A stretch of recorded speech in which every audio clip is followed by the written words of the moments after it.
Good evening. I'm calling to order the special board meeting of Tuesday, April 14th. Mrs. Shope, can we get a roll call? Yes. Carol Fox?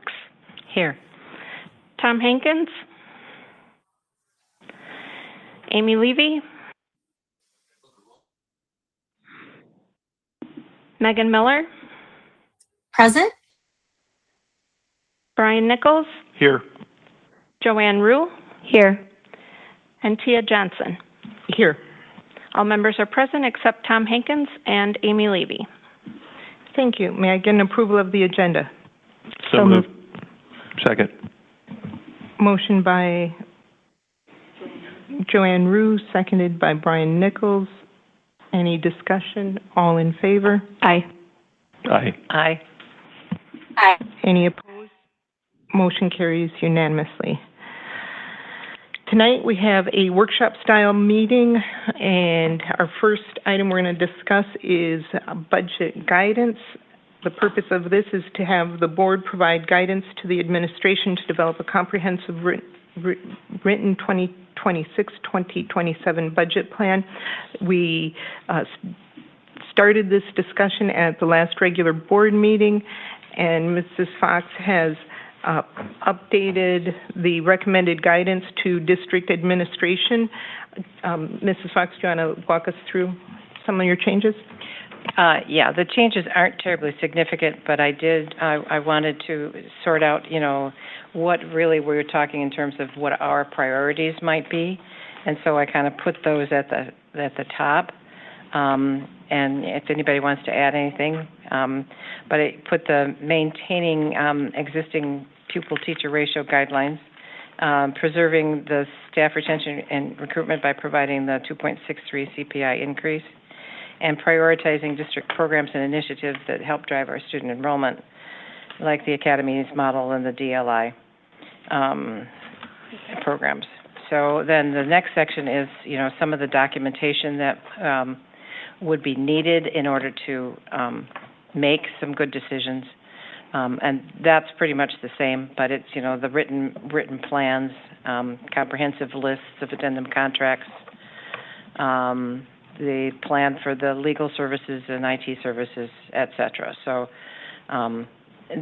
that wasn't changed. I did put the, short-term, the facilities things kind of at the end, and I think I explained that the last time, is like, facility, especially selling facilities, it takes time and effort and may not be helpful to us in the short term, maybe a little bit in the long term. But and then again, a recommendation that a district finance committee be formed, so that stakeholders have more opportunity to weigh in on what some of these decisions are, and make recommendations. Thank you. And the District Finance Committee is not a board ad hoc committee, correct? Correct. No, that it's just a district committee. So it has there's another name for it, but it's less formal, and you can have a whole bunch of different people on it without having to have board approval every time you want to do something. Megan? Thank you so much. Are you able to hear me okay? Perfect. Okay, thank you. Ms. Fox, this is beautiful. Thank you so much for taking the time to incorporate the feedback that we discussed like last week, and just this is really well organized. I really appreciate the thoughtfulness that went into this. The only other thing I would, hang on, I'm on the wrong screen here. Here we go. Looking at documentation, excuse me, I love that you are looking for a written staffing plan as well as program plans. I am curious, I guess in your vision, Ms. Fox, and certainly anybody else, where do you think like some process reporting or like audits for like our current HR practices and things like that might live? Just because I know it's very expensive to recruit new staff, and like we've gotten, so I think it came up at this last meeting and it's come up at other meetings, some ongoing feedback that there are issues, I guess, with maybe the process or pipeline of how we recruit staff. I'm going to just kind of pause there, Ms. Fox, for your thoughts or feedback. I think that they can live in conjunction with some of this. Some of the things that we're thinking about changing may need more time and be looking. We got two things going on here. The one we've got to get ready for next year, and then beyond that, the tale of two budgets, he said. So as we continue to work on budgets, we do need to be looking at processes for sure. We may need to get a little more into what we need to do for next year's budget more quickly, because we need to make some decisions quickly. But that doesn't mean we ignore that other stuff. Does that answer your question or get to what you're driving at? No, absolutely. And I guess I just wanted to make sure that, sometimes, this is really, I think you did a really good job explaining and detailing all of this. I want to make sure sometimes when people hear staffing plan, we think we're talking about the same thing, but we're talking about different things, So I just to clarify, I wanted to make sure that that's sort of in orbit of what your concept is here. And I agree with you. It's going to take time to work on some of those processes. I think we, just to be good stewards of not just financially, just all of our district resources and respecting people and their time and their desire to work in the district, that should just be sort of part of this discussion. The only other thing, a second, I was looking at, I just lost my train of thought though. Sorry. Oh, there it is. You know what? Let me pause, and I just want to hear from other people because I don't want to dominate the mic. But I did have a little bit of. Could you circle back to me, Board President Johnson, at some point? Sure thing. And this is perfect. a workshop, so we're just talking through things. Joanne? Okay. Did you have any thoughts on this? So is it just thoughts about this recommended guidance document at this point, or are we discussing the other things that Dr. Anderson brought up that he would like for us to say, yes, explore this option, or? I have that one as the next agenda item, but if any of them you feel apply to this or should be incorporated, let us know. No, I'll save mine for that agenda item, I guess. Brian? I agree with Board Member Rue. I'll wait till we get to the other section. Okay.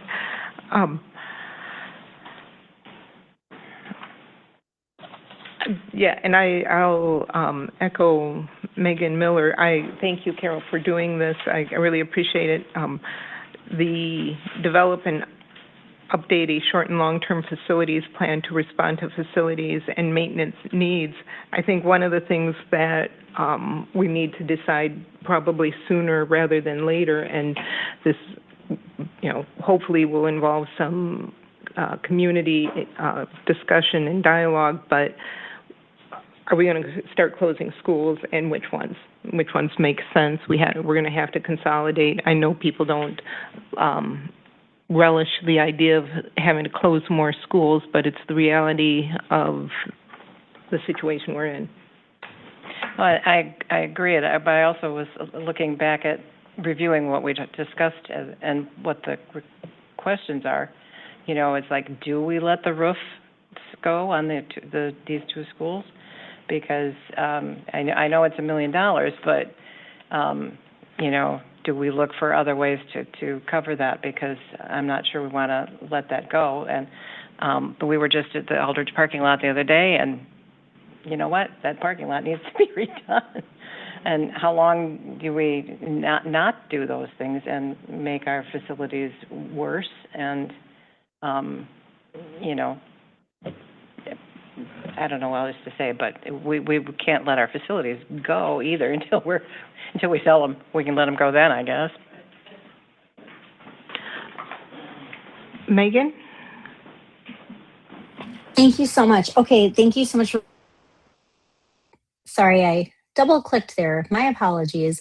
Thank you for bringing up the school building potential closure piece. I'm really glad that, even though I understand, Ms. Fox, what your intention was with the facilities notes that you made, I think that's really important just to keep that in the conversation, because of course that would make a dramatic impact, not just on our kids, right, but just on the entire city.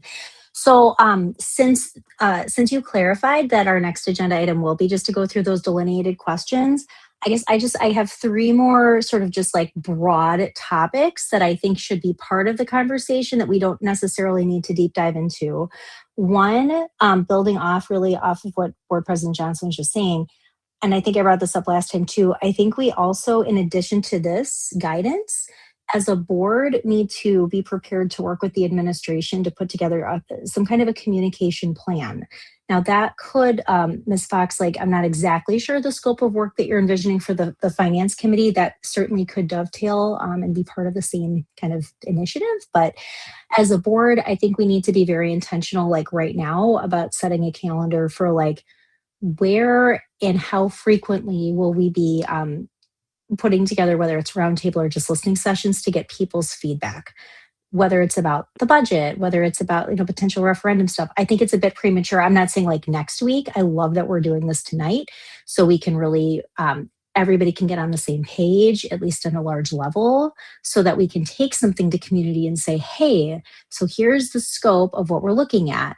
We really want to hear from you. Also, like, here's some amazing things that are happening that we would like to continue to fund, et cetera, right? So I do think that within the next few weeks, it would be responsible for us to put together some kind of communication plan in partnership with not just the board, but with our administration as well. So that's one broad piece.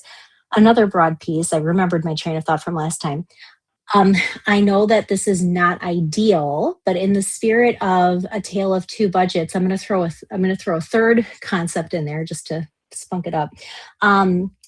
Short-term borrowing is not fun. It's not ideal. It's not terribly responsible, right? Because we end up paying interest. I think as part of our feedback that we get from the community, we have to kind of keep that in orbit. Maybe it's far in orbit, but if push comes to shove and there is some kind of harm that could potentially come to children, maybe it's like a program that deals with like, nutrition or whatever it might be. I think I would really like to hear from Dr. Anderson and Ms. Elwood and the team about, and I realize it's not something we want to do, but if for some reason we had to incorporate that in, what a good range or what our expectations should be for how best to utilize that option. I'm not saying right now that we should utilize that option, but I think it would be responsible for us to have considered it and to think about, like, if we did this, how would that factor into, like, the next 3, 5, et cetera, years down the road, right? Because that has long-term impacts. So I did just want to bring that up. And then the last thing I just want to throw in here before we get into the next agenda item, just because it's not specifically reflected on this extremely beautiful document that I absolutely love. Thank you again. Just like urging us to think creatively too. So I don't want to mislead people by saying, here's how we're going to avoid ever closing a school again. At the same time, I also don't want to limit ourselves. So I think if we could just like adopt a mentality of, as we're looking at these very difficult choices that we will absolutely have to make, asking the question, like, what possibility, even if it feels like a long shot, would there be to be creative about mitigating harm to kids in these cuts? For example, with our DLI situation, we had asked, I had called Dr. Anderson, and Carol, you were in that conversation too, just to ask, like, could we reach out to DPI to see if there's potential for a waiver? That has yet to be determined. The answer might be no, we don't know. But I really am so grateful to Dr. Anderson and all the administration that's helping him do that work, that he's even making the effort and getting something out there and creating a possibility where we thought like maybe there was no possibility. So I want to be really careful about misleading people. I don't want the message to be, oh, we're going to have like all these magic creative solutions and nothing will be cut. But at the same time, I want to make sure we're not limiting ourselves. So those are all of the kind of the pieces that I wanted to just sort of like, weave into the conversation. And again, just a lot of gratitude for the work that you put into this and for everything that people shared tonight. Thank you, Megan. Mr. Hankins, we are looking at the recommended guidance to district administration in response to potential budget shortfall. Would you like to make any comments or have any questions? thank you, and excuse my absence up till now, but, so I heard a little bit of what Megan was talking about. Where are we at? We're just at the, and looking at this, piece. We're looking at, do we as a board agree this is a document that we should give Dr. Anderson so he can work with the administration, understanding these are the priorities of this board? Thank you. I understand that. So this draft was developed by Carol Fox and other people, and we're approving, because I remember, correct me if I'm wrong, I guess I'm catching up, there were some tweaks to it, so this is kind of a different, but it's kind of the same thing. Yeah. So are we looking for, yes, I know I have no more questions. Thank you. Anything you wanted to add or any other suggestions? Well, if you allow me, it's a workshop-style meeting, so... Thank you. Get it off your chest. Okay. So I just want to go back to our last meeting, and there were several items on our agenda that we did not address that Dr. Anderson, I believe, wanted us to address, and there was like 4 or 5 bullet points. Yep, and that's the next agenda item. That's not part of this. Super excited. Right, yeah. No. Right, but I'll say to you the same thing I said to Joanne. If there's anything on Dr. Anderson's questions, right, bullet points that you want incorporated or embedded in this, let us know now. But that is not this. Right, no. Thank you. No, I have no more questions. Okay. May I say, though, that when I looked at that list, there are some things that I think, might be part of one of these things that, we may just say, well, that, when we're looking at that, we want that to kind of go back and be part of a bigger picture. Okay. Go ahead, Joanne. So just listening to what Megan was saying, something that stuck out to me was a communication plan. And as boards change, I've, especially in doing the dual language decision-making, there's holes where we don't have communication with different groups in our community. And so I love the idea of really thinking about our communication plan and maybe like figuring out what those groups might be and how we can, as a board, as a district, make sure that we're listening to all those different voices too when we're making these decisions. Thank you, Joanne. Anyone else? Well, Tia, if I may. Go ahead. And just, not say anything against what my colleague Joanne said, but time is of the essence, and we have to make a lot of decisions really quick. And, yes, we'd all like to have community involvement in doing this and doing that, and I'm with that. But we are at, April 14th right now, and we have a decision to make for athletic department by May 1st. We have referendum questions, but we all know that. So community involvement is very important. I agree, but we have to temper that with getting our business done. Thank you. So this being a workshop, I can respond. Yes, the referendum question, absolutely we need community involvement though. Like right now, yep, May 1st coming TikTok, but the bigger stuff, I think that will help us in the long run. I think it's very, very important. I've already made some contacts, so I'm trying to work on it from my end, but I think it's a group problem, like a group project, if you will, so maybe we can figure something out. I think that is one of the beauties of a district committee, because you have representation or should have representation from every building, every grade level. Involve parents, and then those people's task would be to go back and make sure that information is shared with their building. and with other stakeholders, and then you start involving community members as well. And so that's a good way to start sharing information and having it disseminate. Was that what we had when we passed that?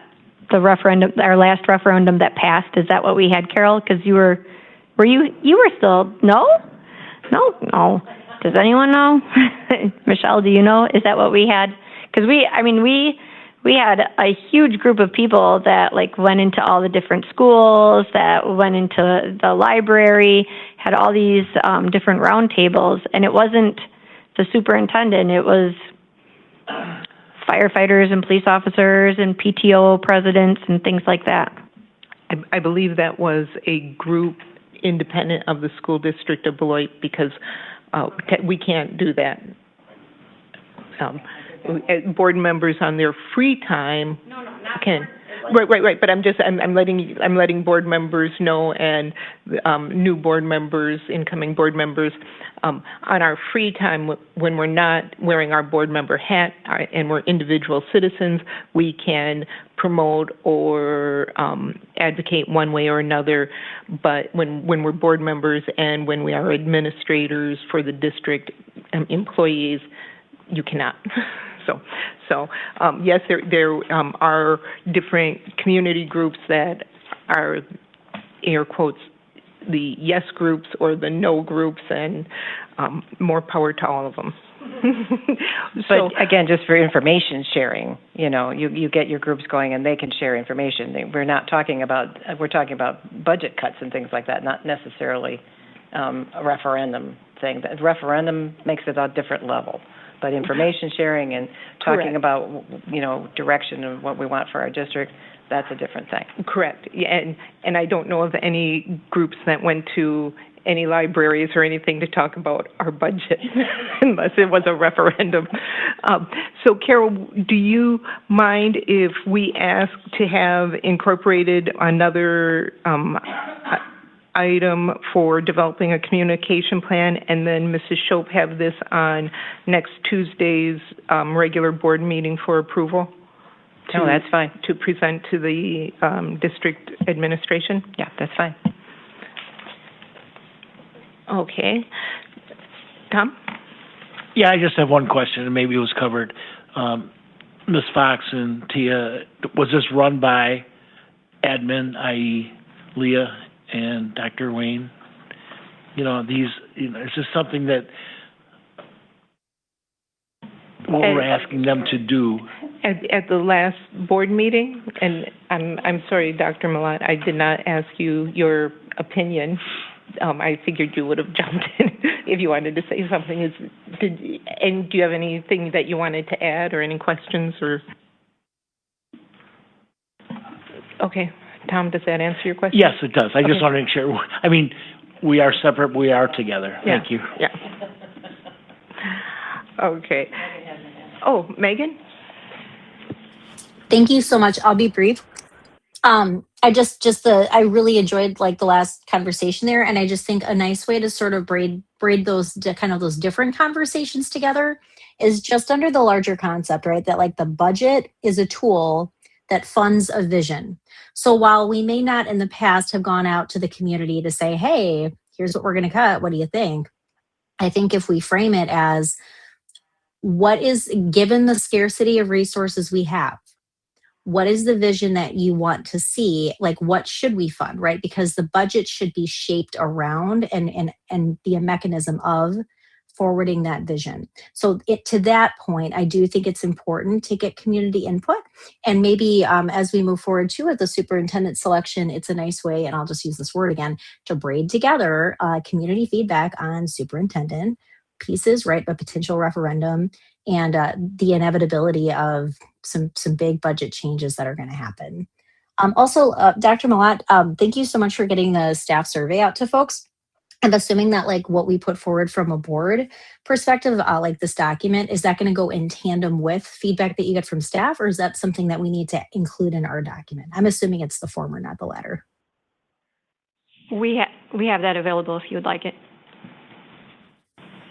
So is that something that you obviously have received that feedback. Is that something, we would love to see it, I'm assuming as a board, I certainly would, but that's not something you need us to put into this document, like for the purposes of today?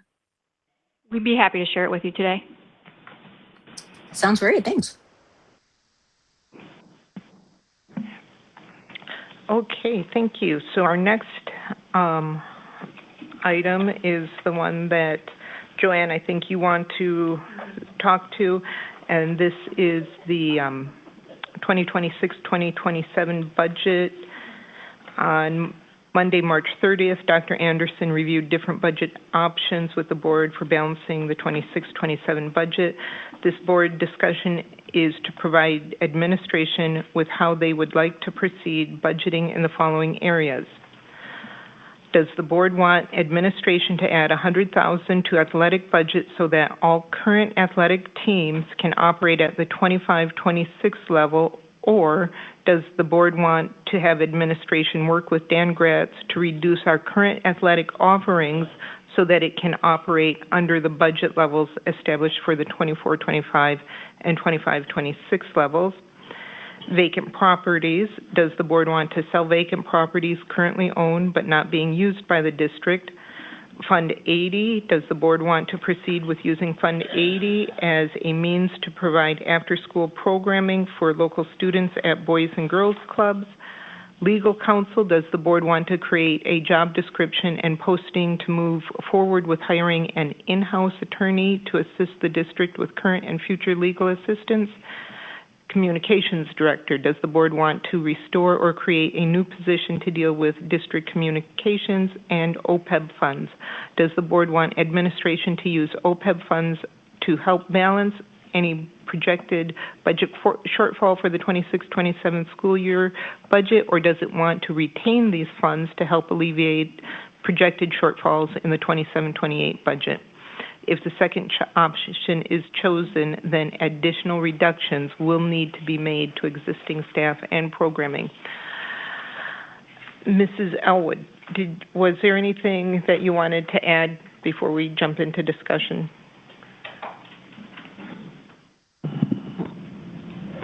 Just that we do have prepared tonight the survey that had gone out, if you want to go through that first or if you want to wait and do that after.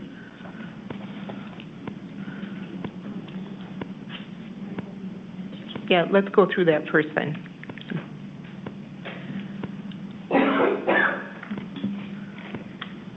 So Dr. Malott, I'm not sure if you want to speak or if we can just do it in tandem, okay. I think. Okay. So we were asked to put together a survey for our staff. This survey went out to all district staff. I believe we got about 290 total responses. So this went out to our SDB staff, so not the AGS staff or Chartwell staff, just our SDB staff groups. On the survey, you can see it's broken down by grade levels, or excuse me, school bands, sorry. Oh. Elementary, middle, high school, and district office.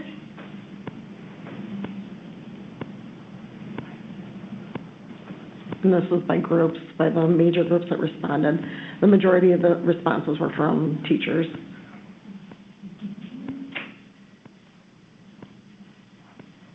In our survey, we asked what the district's top priority should be when making budget reductions. We asked staff to choose their top two.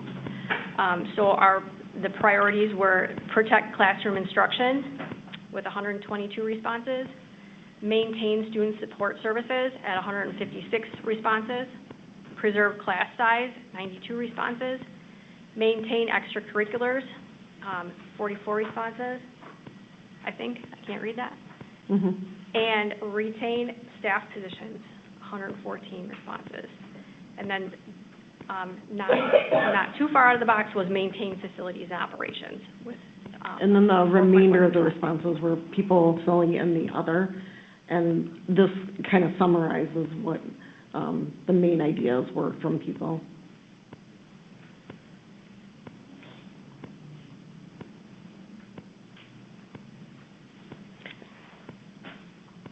And I'm not sure, do you want to? Can I ask a question? Yep. Yes.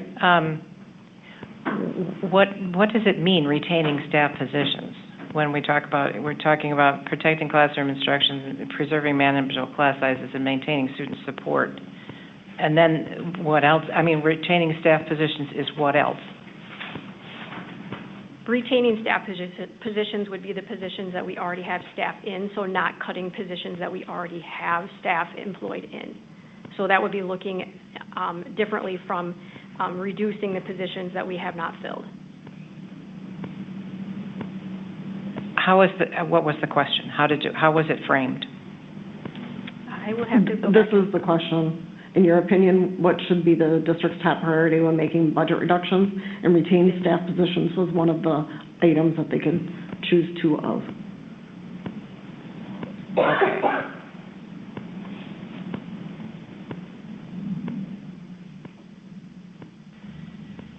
Anyone else? Joanne, your hand is up?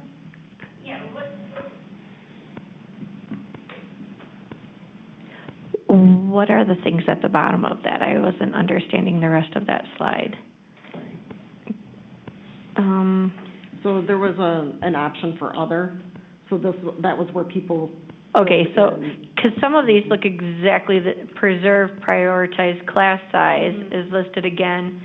So is retained staff, class size, like, it's the same things, isn't it? Or are they just, people commented and? Some of them were the same ideas over and over again, yes. And that's why we did kind of this, the summary here. But the majority of staff were looking to keep the staff that we currently have. So it was basically a forced choice to pick 2 out of 6 things? And the rest, I mean, they picked 2 out of those 1, 2, 3, 6 things? That's it? That was the survey? No. This is one question out of the multiple question survey. Oh. We're not, Okay. we're just getting So started. they could pick 2 out of those 6 things? Yes. This was just one question of, I think there were 10. Okay. 10 or 12. 10 or 12, yeah. Okay. So this was the second question.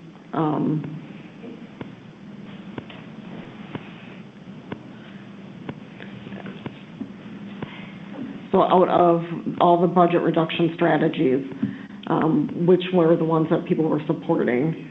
And the biggest support was for non-essential spending, such as travel, material, subscriptions, reducing central office or administrative costs, eliminating unfilled or vacant positions. Michelle, can you turn your microphone off? Thank you. I'm sorry. I was trying to get on my microphone, but too many mics were on, so I'm sorry, Michelle. Did the staff have an opportunity to write their thoughts, or is this just a check this, check that? Nope, this one also had the option to write in an other, and that's all of the other ones on the bottom that have one person. The ones that have the most responses are the ones that were pre-filled, and then the other is all of the responses.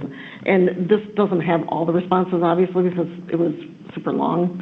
So these are just a sample of some of the things that people said.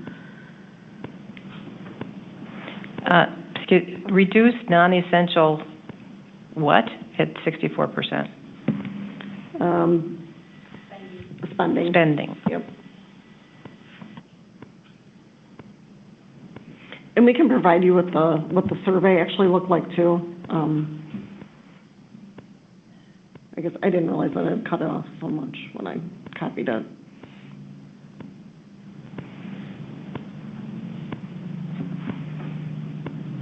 Is it possible to get all the comments too?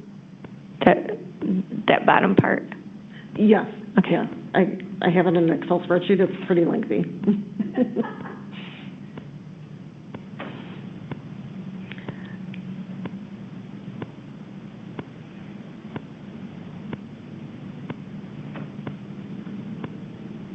And this one reflects the support that people have through reducing positions through attrition, not through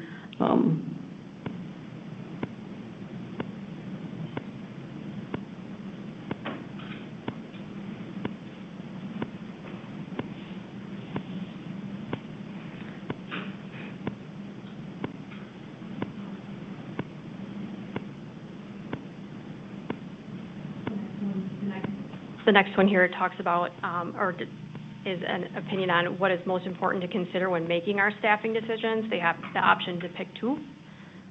So minimizing layoffs, of course, and maintaining student-to-staff ratio, protecting high-need students, retaining highly effective staff, and seniority considerations, and then continuation of programming. And again, all the ones with one were write-ins.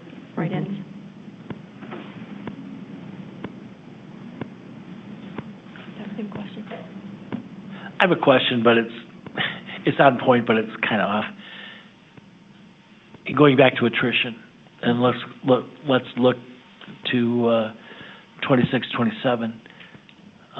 What does that number look like? I mean, for retirees, and I know that we figure there's maybe not a hard number, but at least a percent that we know won't be coming back. Has that been out already, what the teachers have to come back? Thank you. Yes, we did send that survey out earlier in this calendar year. I can look up, if you give me a few minutes, what the percentage in those results were so that I can give you an accurate number. Thank you. That's always helpful. And the comment about using attrition to reduce our budget and not having the right staff in place is a valid comment, because if you need, a high school technology teacher because somebody retired and not replacing that person because we need to cover budget shortfall, but we still need a teacher in that classroom, that doesn't really work. So yeah, we need to do some give and take with the retirements. No, I completely understand. I remember going back to ad hoc when Ms. Fox was running that, and it was the Swiss cheese effect, that. So it sticks in my mind. I totally agree. Just because we lost through attrition a position doesn't mean that we don't have to backfill it.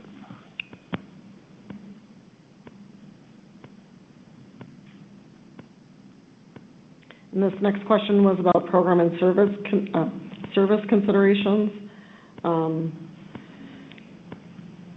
and which items that people wanted to protect the most last on the list for reductions.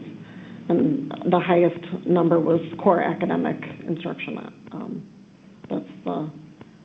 And that has to be our most protected area, because if we don't have a core academic instruction, that's what has to be the focus of our school district. But then the other two areas that they have a strong opinion on about special ed services and student mental health should be noted here as well.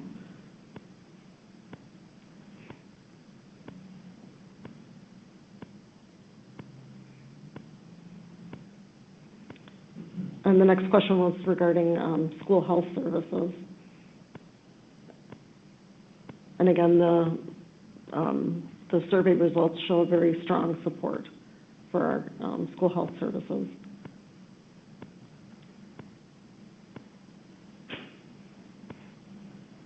And this next question was about if the reductions in health services was considered, which approach would you support? And let's see, reorganization was high on the list, or shared services. And then the next was making minimal reductions with careful prioritization.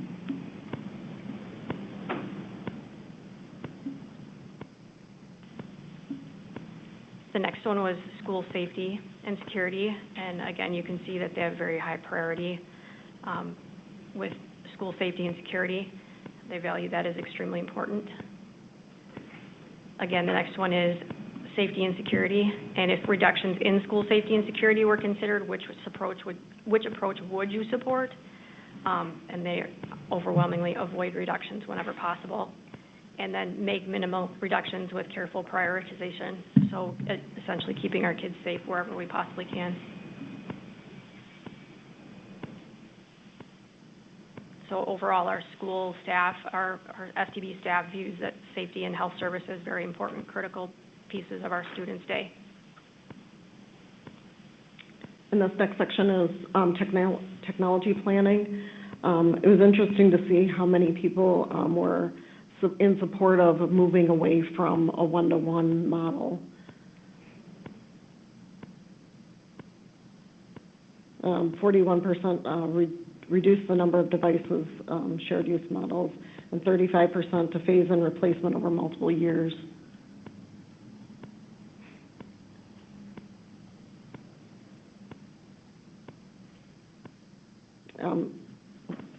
It was interesting to see that they're more focused at the elementary level of removing that one-to-one model.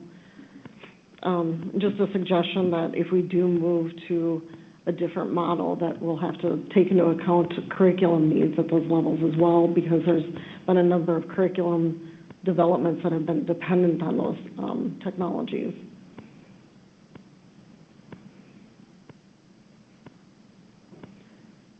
And the next question was kind of an open-ended, cost-saving ideas and suggestions. It was just give us your ideas, and this is kind of a summary of the items that came back.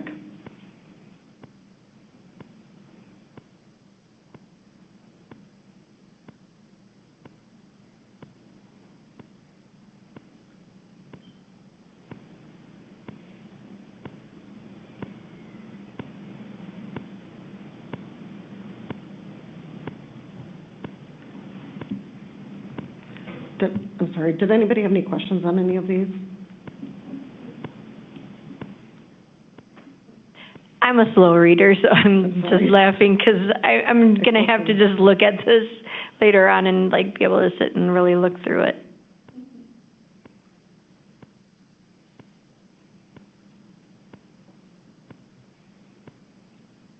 One question on that last slide.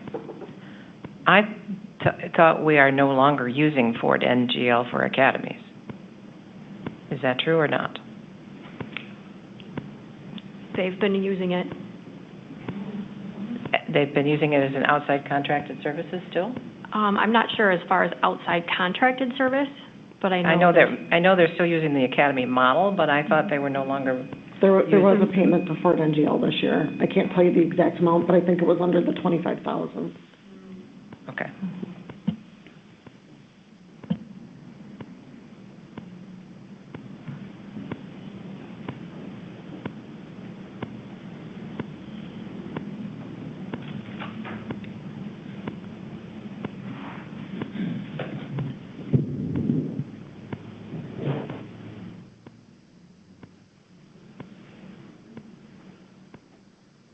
Did you want to talk about the retirement?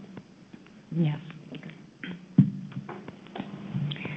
So excuse me, in response to Board Member Hankins' question, when we sent out the intent to return survey, out of the 726 total staff that we have, 464 responses were captured, of which 9 identified their intent to retire, 8 their intent to resign, 417 their intent to return. Thank you. You're Does welcome. that kind of fall in line with normal years, those numbers? You don't have to be exact, just I think sometimes our staff suffers a little bit from survey fatigue. yeah.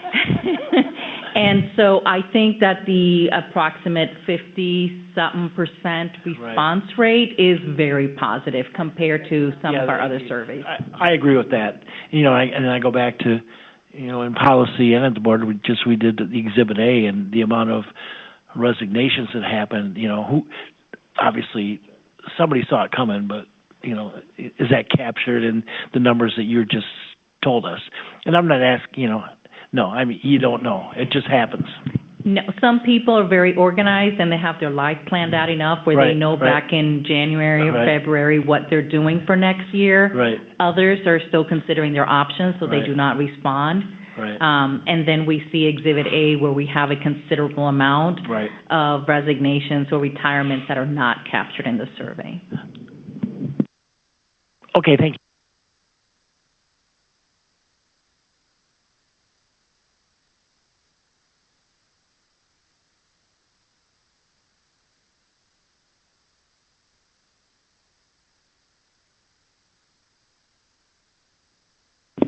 So these next couple of slides, it's really tiny, and I apologize. I did ask for the survey to give me some summaries of all the different areas, and that's what's on the next two slides here, and we'll make sure that you guys get a copy of this.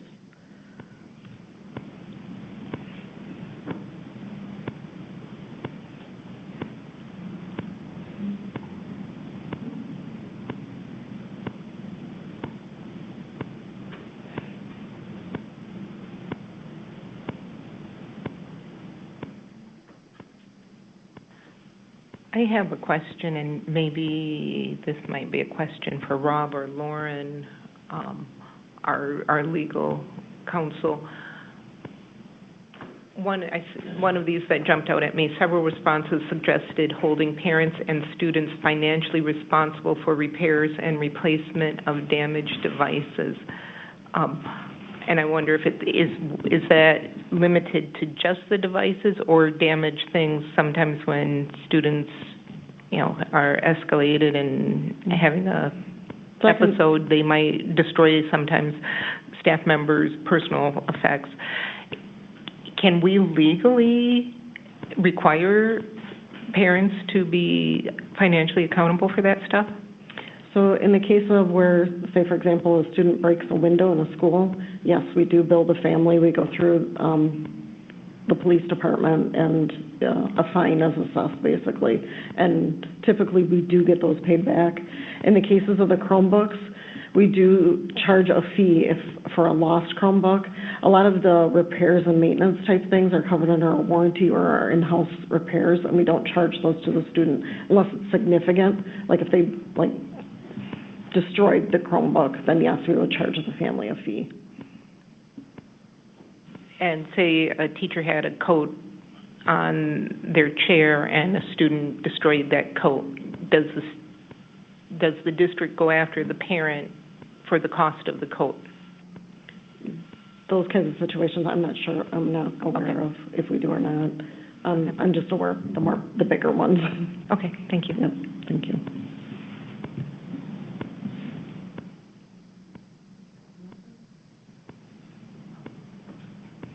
And I think this is the second page of the summary.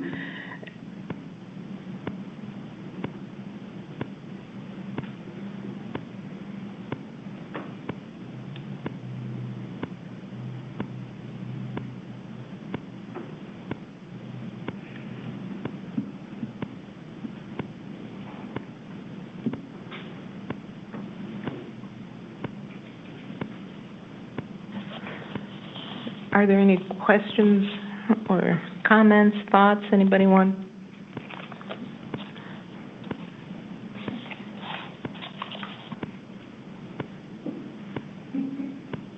Go ahead.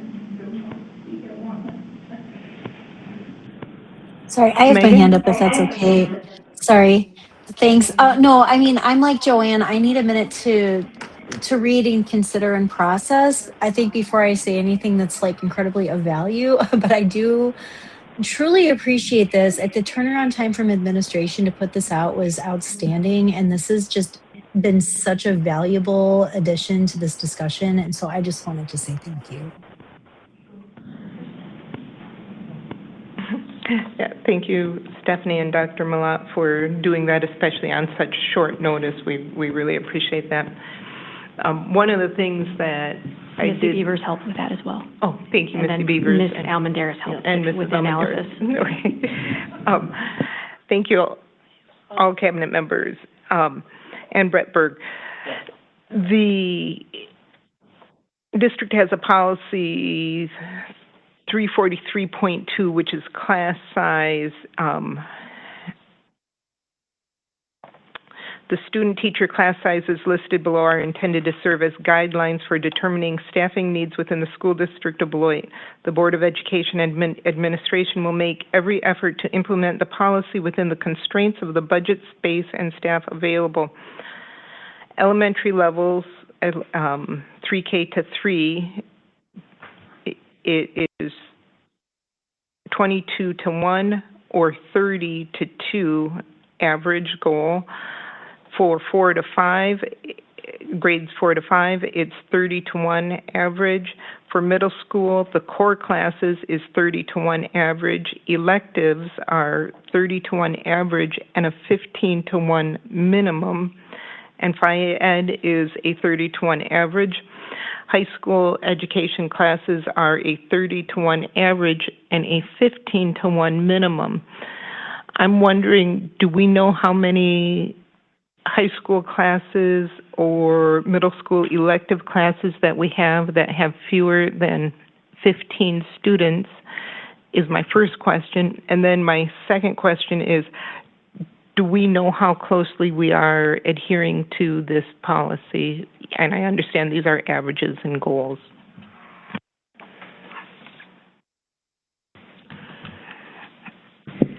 So the last time that we looked at the offerings for electives at the high school and middle school, they were still working on building out their master schedules. So we didn't have definitive numbers of students that would be interested in participating to see what we could cut, if anything. Okay.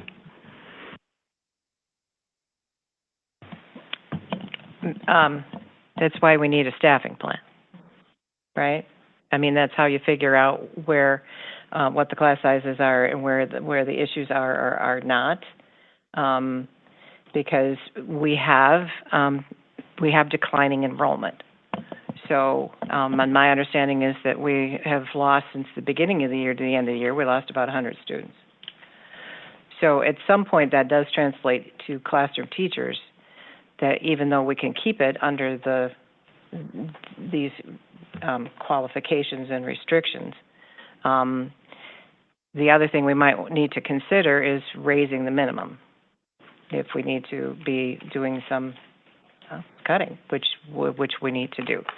But without looking at the staffing plan and what projected numbers we are having to roll up and look at, it's very hard to make those kinds of judgments. But you should be able to say we ought to be able to decrease by so many teachers in such and such an area based on projected enrollment.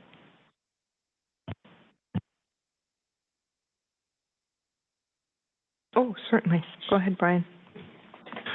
That brings up a good question. So where are we in actual pupil enrollment since the first of the year? I knew one of you three would have it, if not two of you.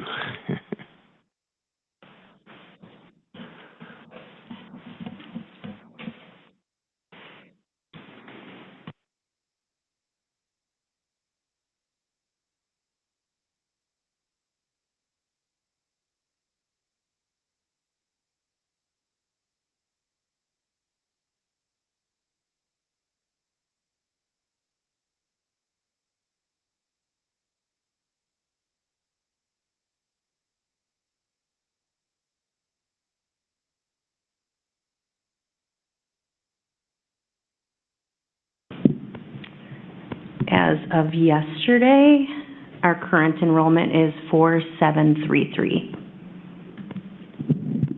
And how does that compare to the last month? Third Friday count? I don't have that number right in front of me, but if you give me a second, I can probably find. Do you have that number?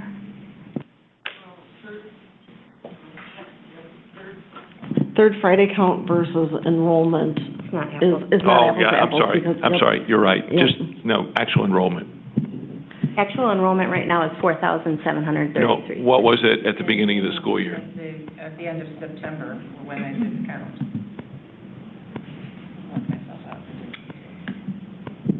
At the end of September, I will give you September 22nd, 4,842. Okay. That's over 100 students. Yep. Yep. Thank you.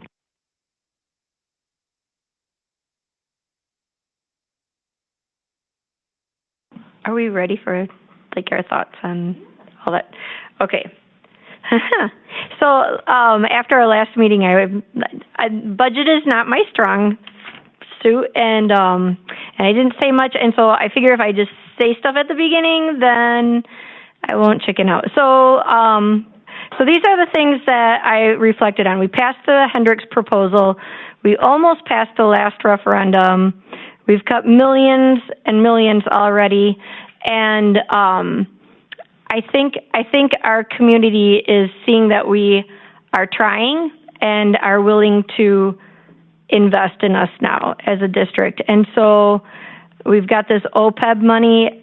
I think we need to do a Hail Mary and use it. Listening to that gentleman that drove up from Rockford about how cutting sports affected his classmates, that has an impact.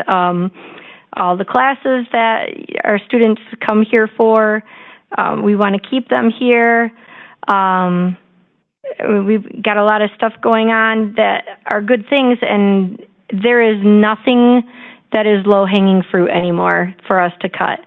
So Dr. Anderson asked us, look at these things. I think absolutely we need to look at Fund 80 for the Boys and Girls Club. We need to look at having a lawyer for our district.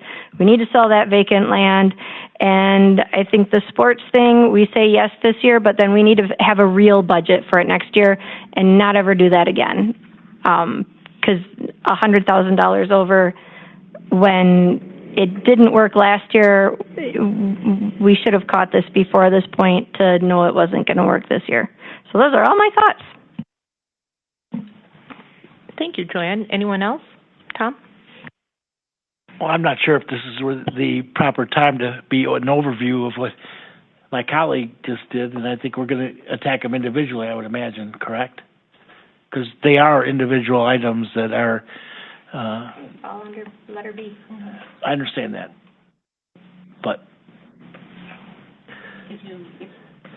Well, I do like working with numbers and budget at being in business for a number of years, and they do make sense to me.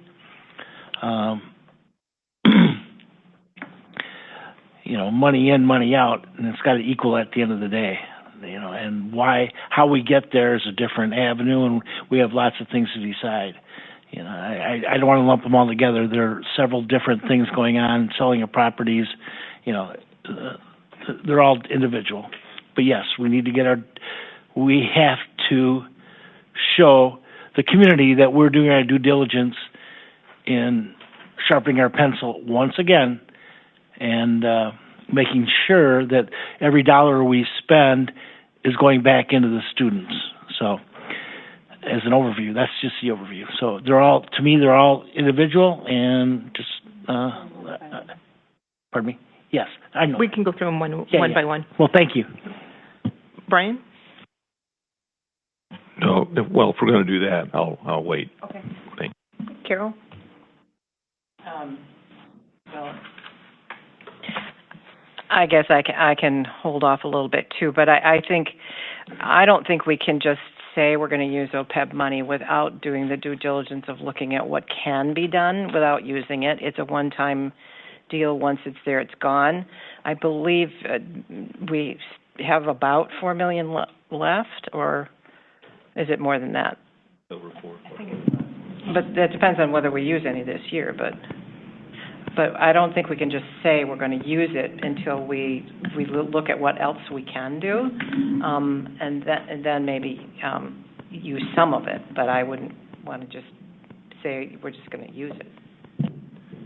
If I could add on something to what Carol just said, it's going up at about $30,000 a month. Is that right? 30 to 35,000 a month. Approximately, yes. Yeah. Right. Okay. It's getting a very good rate of return on the investment. That's my point. Mm-hmm. Thank you. How long has it been accruing that much interest? Is that?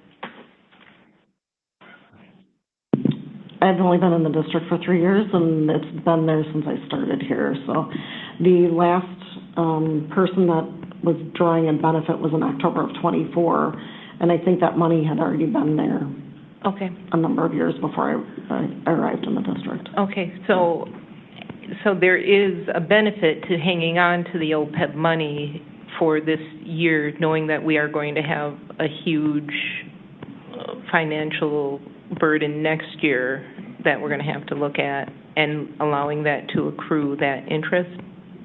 That is correct, yes. Okay. Tom? Yeah, on that note, I remember this conversation kind of with Mr. Chady, the downside of using that money and how it affects state funding. Could you just give a brief overview of that? So the shared cost effect of using that money is minimized when you have expenses that match it. If we were to bring it all over in one lump sum, then yes, it would have an effect on shared cost. But bringing it over as you have expenses, it minimizes that effect on shared cost. Which shared cost is the piece of the equalization aid formula that affects our state aid. So if you move that money over, it has to be assigned to a certain cost. Is that kind of what you're saying? If you do it that way, yes, it minimizes the effects right. on, yeah. Minimizes, but there still is an effect of moving it over. There is, but it's smaller when you have the expenses that go with it. Okay, thank you. Mm-hmm. So that is the total, 4.6 million, correct? As of the end of February, yes. Right, and we're looking at 4.5. I mean, that means we would have nothing left, and we don't know if we're going to use the 1.9 for this year's budget or not. Do we have any idea of how much we may or may not use? And going back to the first conversation about the $100,000, would we have $100,000 in this year's budget to cover that? So currently, our budget has been set, and with the 1.9 transfer over from OPEB, I have not done calculations for year-end yet because there are a number of things that happen at year-end that affect our balances. For example, we won't have final health insurance numbers until we get closer to mid to the end of June. So I can't tell you right now whether or not we're going to use that 1.9. Now, going based on last year's numbers, we did fairly well, and we did have a slight surplus of funds at the end of the year, about $250,000.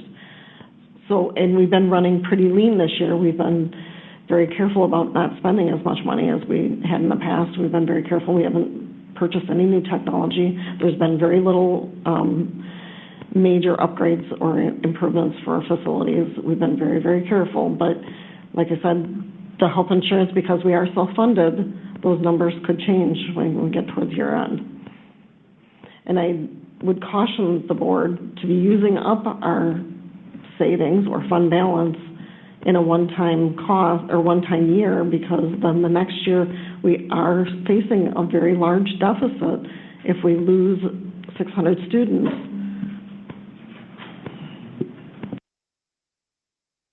So the recommendation is spend fund balance before spending OPEB. That's one option. I hesitate to use up fund balance either, because when you use up fund balance, then it does cause other issues with short-term borrowing. Mrs. Miller had mentioned earlier about short-term borrowing, and the district has had to do short-term borrowing for the 3 years I've been here, we've done it, and I'm sure it was done before that with the fund balance being so low. But if you decrease the fund balance any further, that short-term borrowing is probably going to have to happen a few times during the year, not just once. Thank you. Brian? Well, I was going to wait, but now I'm not going to wait. I think we should hold on to the OPEB. I just do, because of what you just said. There's a lot more in 27, 28 that we got to concern ourselves with than we do in the rest of this, and in 26, 27. So that would be my recommendation, 1 of 7. Thank you. Megan? Thank you. I just want to clarify, we're on the bullet point, the very last bullet point. Is that right, where it's specifically OPEB, or was this an offshoot of the athletics conversation? This is the workshop style discussion. No, I just want to make sure that I just clicked the wrong thing. I want to make sure that I'm not veering off into a direction. Okay. So I would say, in the spirit of it being workshop style, I I think, like, I agree with what's been said about OPEB. I think that we need to protect our fund balance and our OPEB funds. I'm going to go, comma, but I'm going to go back to kind of the metaphor that I threw out last week, kind of a little concentric circle situation, right? Best case scenario, we don't touch OPEB, we don't touch fund balance. In reality, things get messy. And this is like, I think Ms. Elwood, and you can call me Megan, that's totally fine.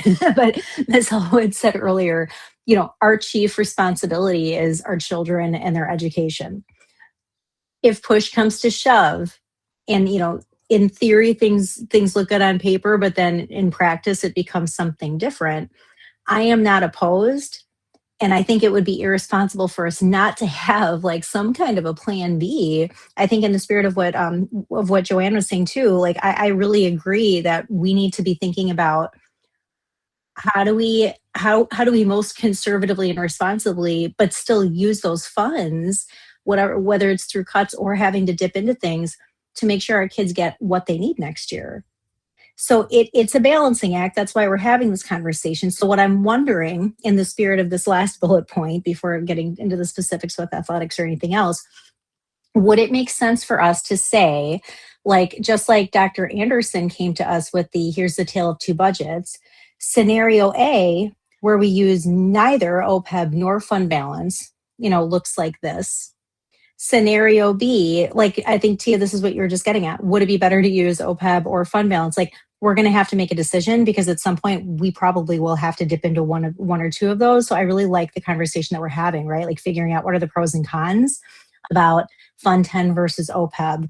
You know, like Brian was saying, you know, there's an interest situation one over the other. So I would like to just like learn a little bit more information, and maybe that's something that can happen right now. If Ms. Elwood, if you wouldn't mind giving us if we have to, we're not going to cut our way to the vision that we want to have.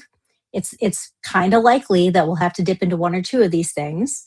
Would your recommendation be, you know, not that we're just going to like cash out, but if we have to dip in, like which direction do we go first and why, like in your opinion?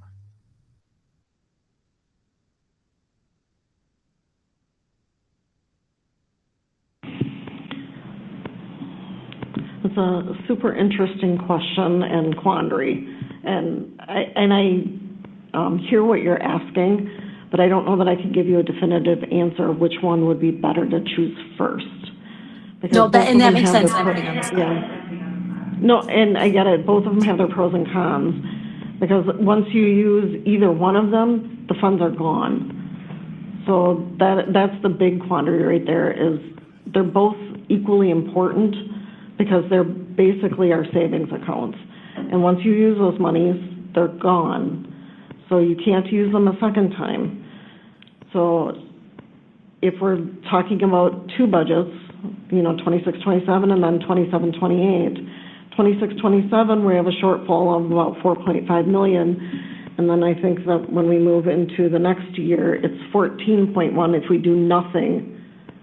So if we use up fund balance or OPEB in the first year, we have a shortfall of 14.1 million in the following year, and then your funds are gone. You have no safety net. You have no fund balance. You have no OPEB funds.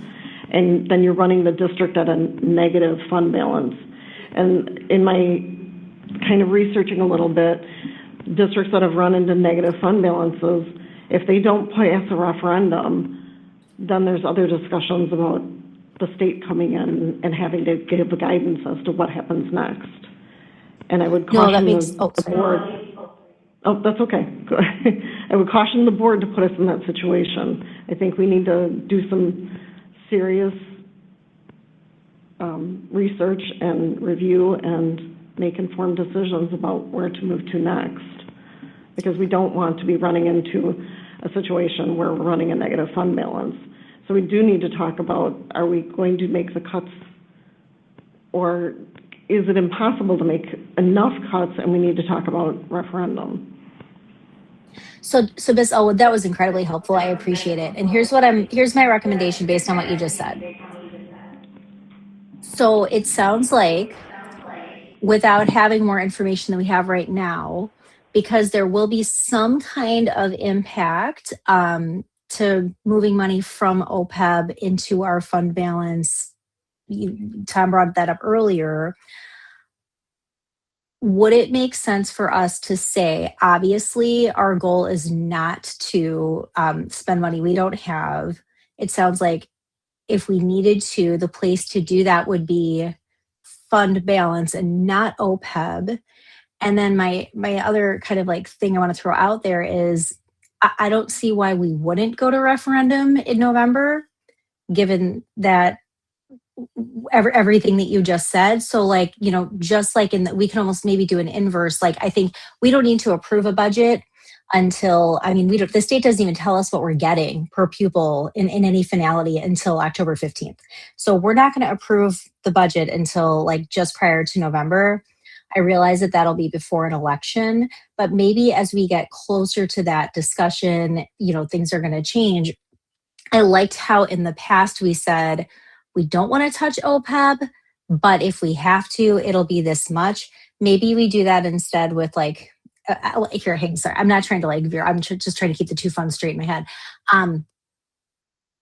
If we were to pass a referendum in November is what I'm getting at, we wouldn't necessarily need to cut into something. I think we need to sort of, and it sounds like without further research, it sounds like Fund 10 would be the place to go to prior to OPEB. I think we just need to give ourselves that cushion, because while all of this is important and nobody wants to get anywhere near a negative fund balance situation, we also owe our community's children an education. So it's not going to be ideal either way. Tom, and then Carol. Thank you. As I listen to this discussion, and if we're doing OPEB versus fund balance, to me, and sometimes the answer is in the middle. Some of OPEB, some of fund balance.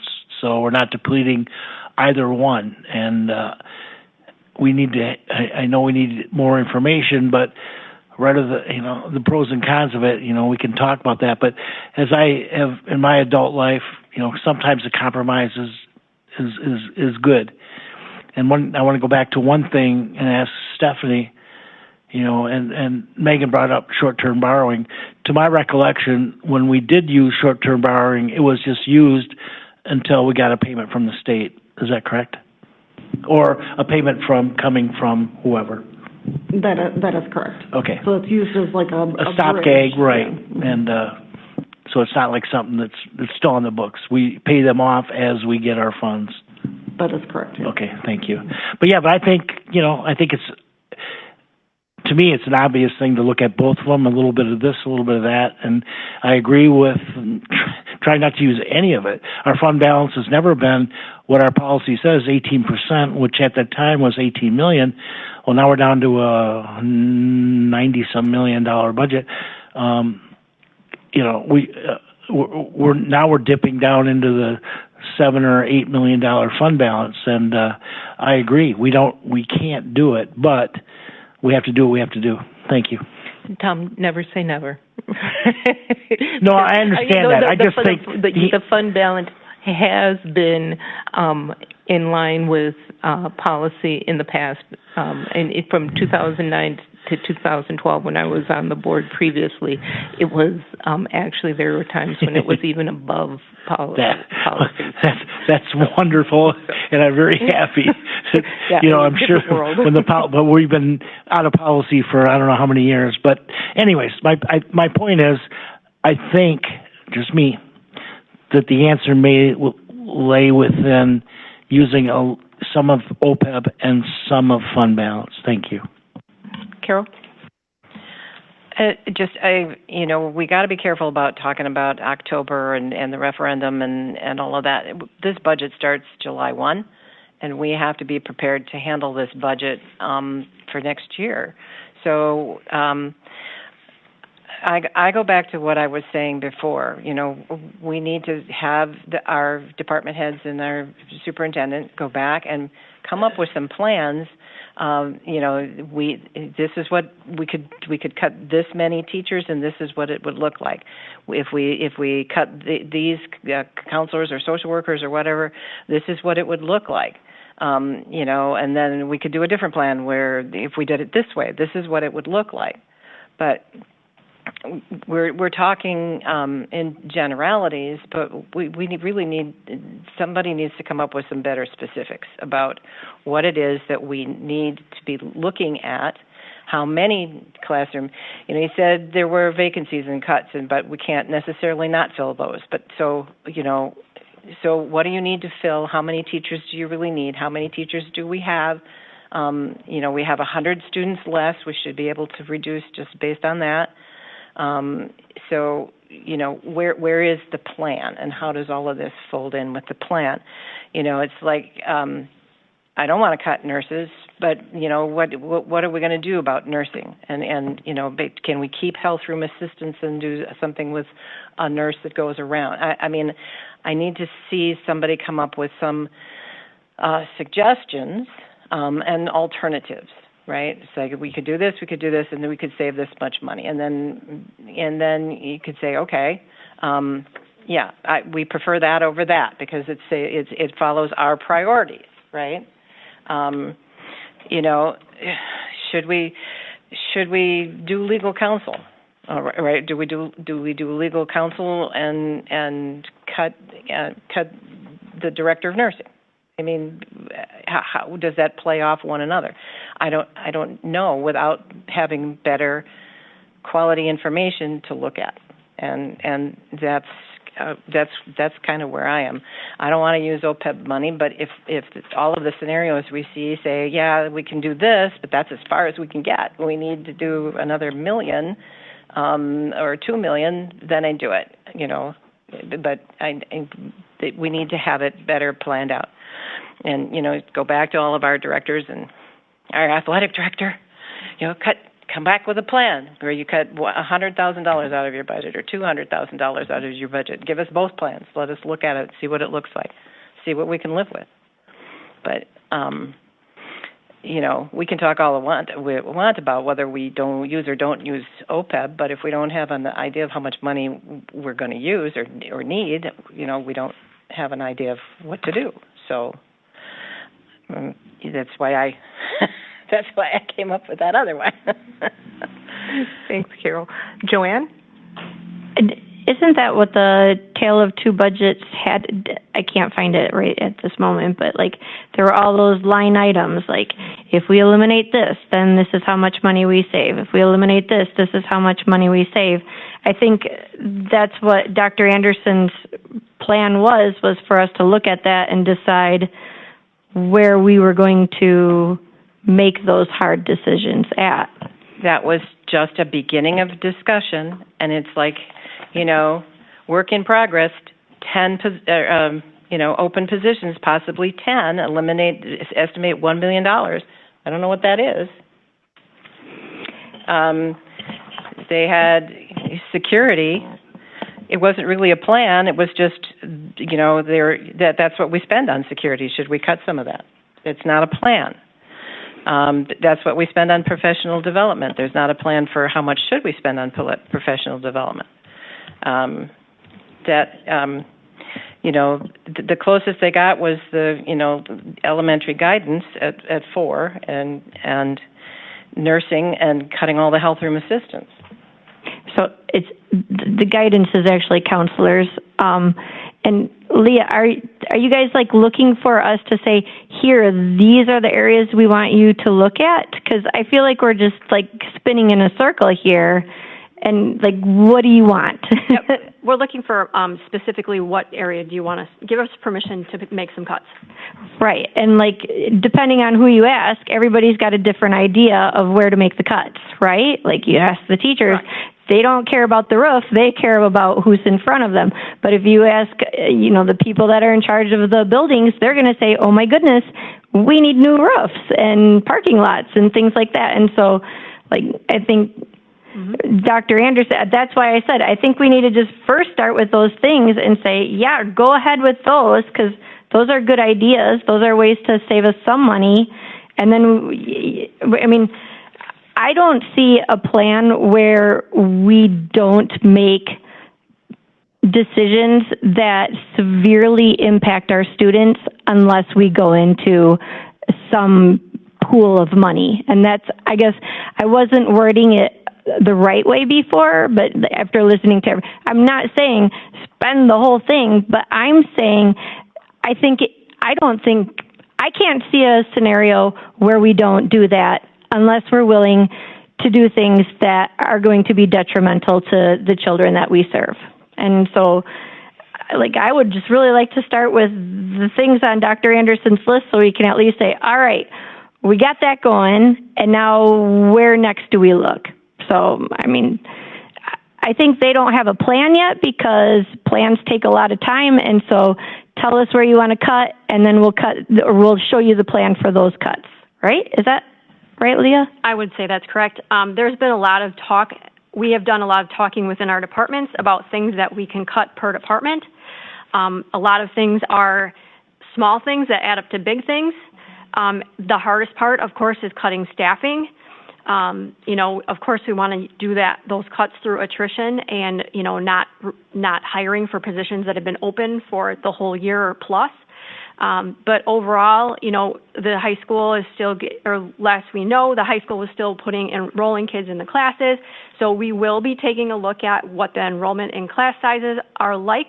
And that will be going through with our department and with HR. That's not a single person effort because there's going to have to be some restructuring, obviously. So, of course, cuts will come by way of that, or not, I wouldn't say cuts, but collapsing or combining of courses as much as we are able to do within the realm of possibility.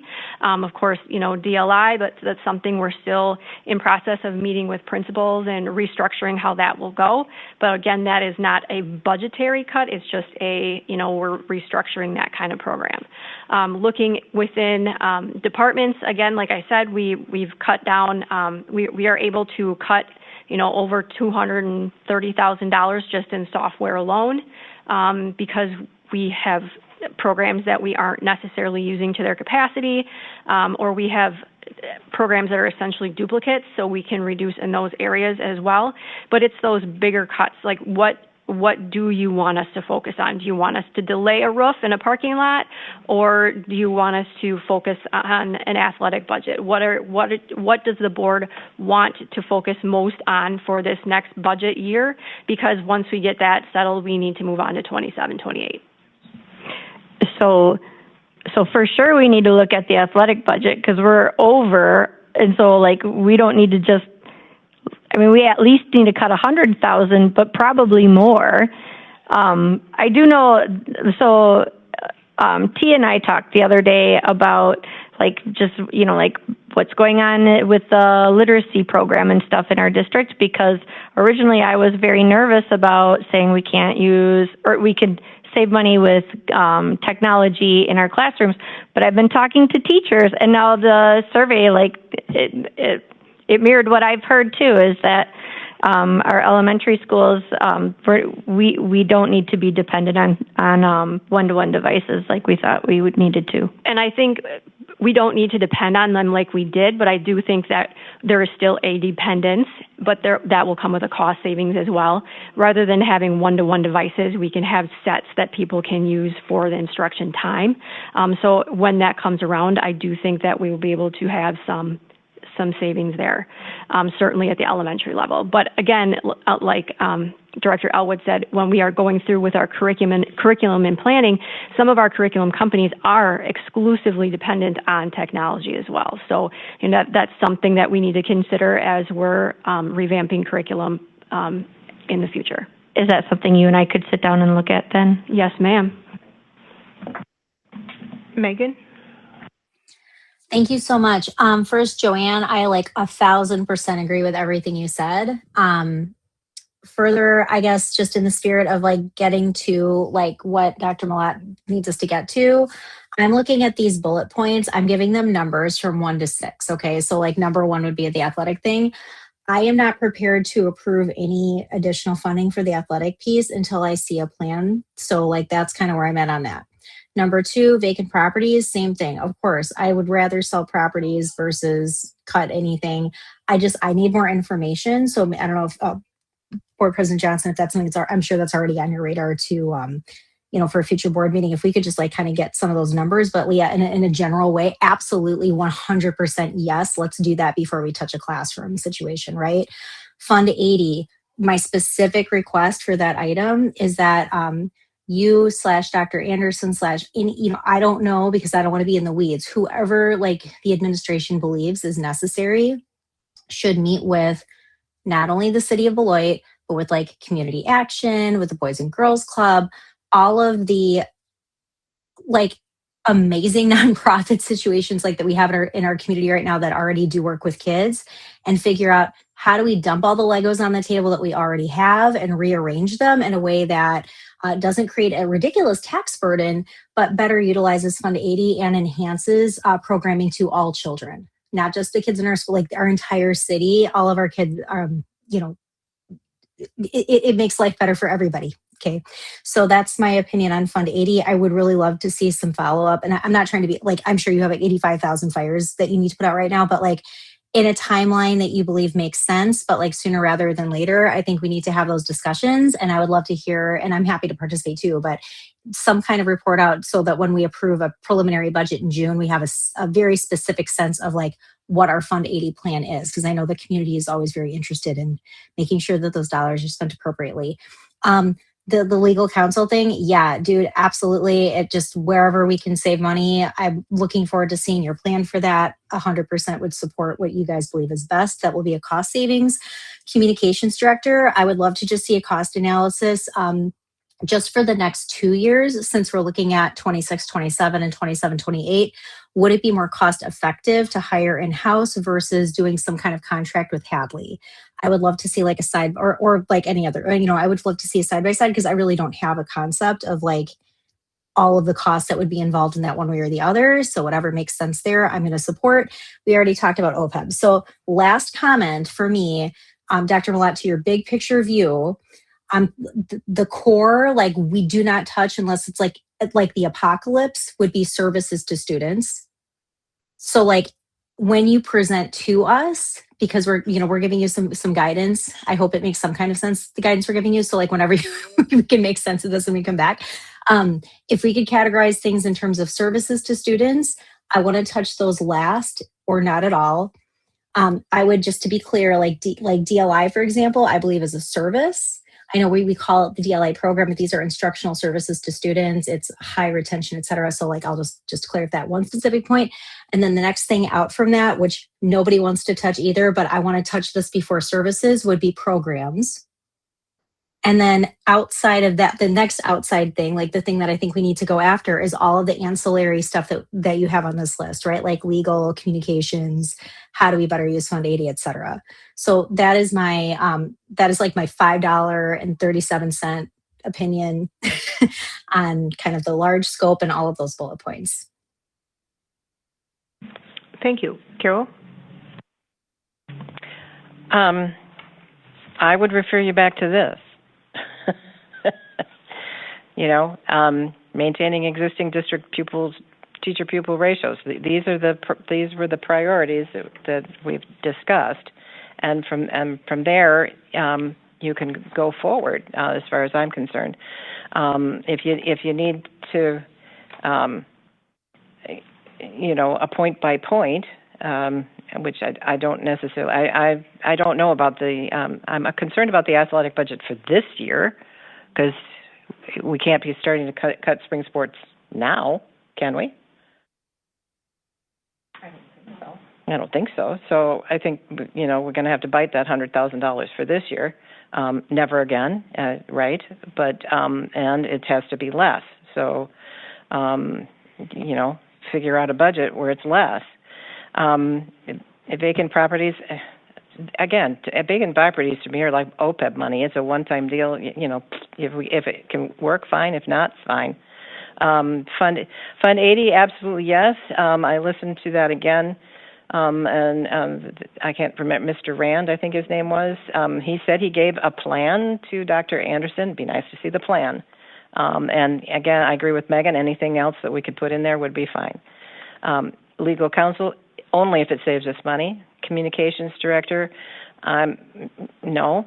I mean, if to me, a trade-off between a communications director and health room assistants. I'd rather have health room assistants. Thank you very much, but I'm an old elementary principal, and I know how many times the kids come to the office with health concerns. So that has to be part of a bigger plan, and we already talked about OPEB money. So that's my take, if you want it that way. Thank you, Carol. Joanne? So the legal counsel one, that was one that did save us a few $100,000, at least two, I don't remember exactly. It was either $200,000 or $300,000 savings, he thought. So, I mean, I think we should look into it. And I don't think that Dr. Anderson saying if we say yes, then he's just going to do it. I think he just is exploring the opportunity, right? Yes. Here's my 2 cents on that. Over the last 2 years, we do spend a lot of money on legal fees, and so much of it is avoidable, which is really, really frustrating because a lot of these things are avoidable.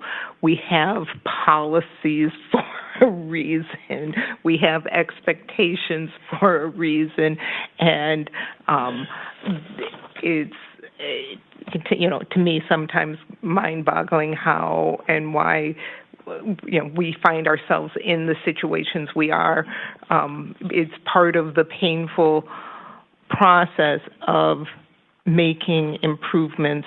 Change is slow, but we have to continue trying to get better and reminding people we have board policies for a reason, to protect us legally, and so that we're not spending money over all kinds of different things that employees or people are doing. So we can potentially save money. Will we save money? Not necessarily. And will we always have another outside legal firm? Yes, we will. That will always happen, but hopefully we can minimize the need for that. Tom? Thank you very much. As I look at this and as we discussed, the administration is looking for a nod. Do we want to proceed or not? And if we're going to be Jonah the whale and swallow them all at one big bite, I say yes, please move forward with this for further review. That's the way my understanding was from Dr. Wayne and from Dr. Malat. There is one issue that is pressing, and that concerns the athletic department, and Mr. Gratz needs to know by May 1 if we want to enter in collaborations with other school districts to help fund next year's sporting activity. So that has to be done, separately. I think he's here tonight to speak on that. But, if we're looking for a nod, I'm in the affirmative of letting administration explore what these bullet points are. Thank you. Dr. Malat, do you guys have a presentation for the athletic bullet point? Okay. I do not have a presentation for the athletic department. Okay. Well, if there's no objections, how about we just go through these one by one and give the administration some direction. So the first bullet point, and Tom, I appreciate you, trying to move approval of all of them forward, but all of them have an either or. So does I'm sorry to interrupt, but yes, but we started talking them as a whole. So I just thought, if we're going to, my colleagues are talking not individually, and I said at the beginning they're individual. But if we're going to take them as a whole, let's just give the nod. So, does the board want administration to add $100,000 to the athletic budget so that all current athletic teams can operate in the 25-26 level? Based on what I'm hearing, it sounds like most of us are not in favor of adding $100,000 to the athletic budget. Are there any board members that feel strongly one way or the other? Is that for this year or for next year? For next year. Okay. For next year. Okay. For next year? No. Am I understanding that right, Mrs. Elwood? I'm not sure, because you did say 25, 26, which is the current fiscal year. And that's what it says. I'm just reading what was provided to us as board members. We are just board members.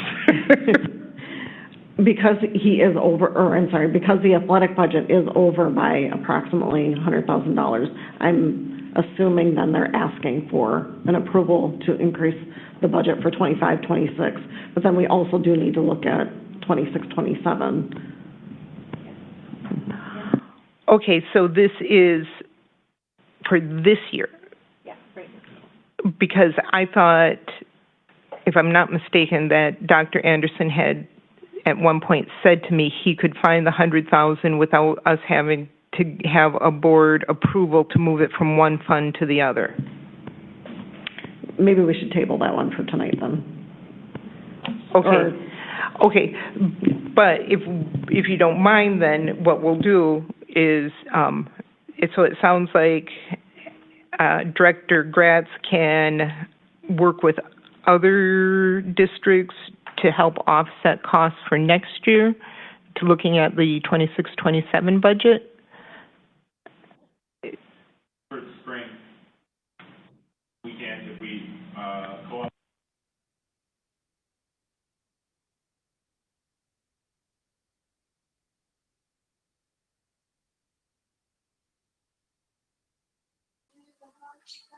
If someone's speaking, the volume just cut out.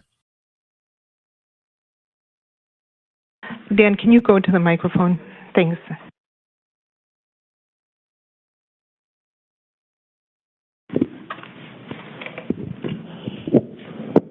If we're speaking solely on co-ops, it's possible. We have about 2 weeks, about 15-ish days to get those things done. Other schools would have to do exactly what you all would have to do, which is approve, and go through that process. I'm not overly confident that many want to share with us right now, but we've floated the idea. So we have options in girls soccer and softball, which are two of our spring sports. Okay. Megan, your hand is up. Yes, Mr. Gratz, thank you so much. I'm totally down for let's make something work if we can. I think one of the reasons we wanted to have this workshop was so that you could kind of talk us through and help us understand what the budget impact would be to go into those partnerships this year. So I am I want to do whatever we need to do, but I need a little bit more information so that I understand, if we were to vote or, take action to say, yeah, let's go do co-ops, what is that impact on the district and where does that leave us? We won't know that answer until we know how many players total we're splitting the cost between. So we use the example of hockey, and let me back up. You're not approving. You're just approving exploration. So when you hear that I've been talking with, Rock County Christian or TLA or Clinton or Parkview or any of the schools around us. That there's not any surprises. So that's the first piece. But the second piece is, in hockey, for example, we split our costs between the 25 athletes. So that's where it saves us money. Each athlete is given a bill. I shouldn't say athlete. Each school is given a bill based on the amount of athletes that they have.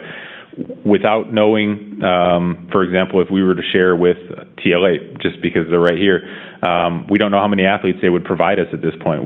There's multiple steps to this. Part of that, part of the application process is to list out the amount of athletes that would go through. So that is one step in that process. It's what we do every year, every other year, I guess, with our renewal with hockey.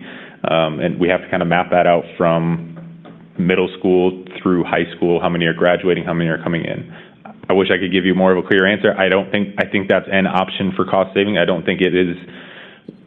If you go back, talk the conversation around properties, I don't know that we don't know the answer. We don't know how much we're going to save. So I don't know that that's an effective strategy right now. I think it's an effective long-term strategy, but right now I don't know that it's one that we can bank on for cost saving.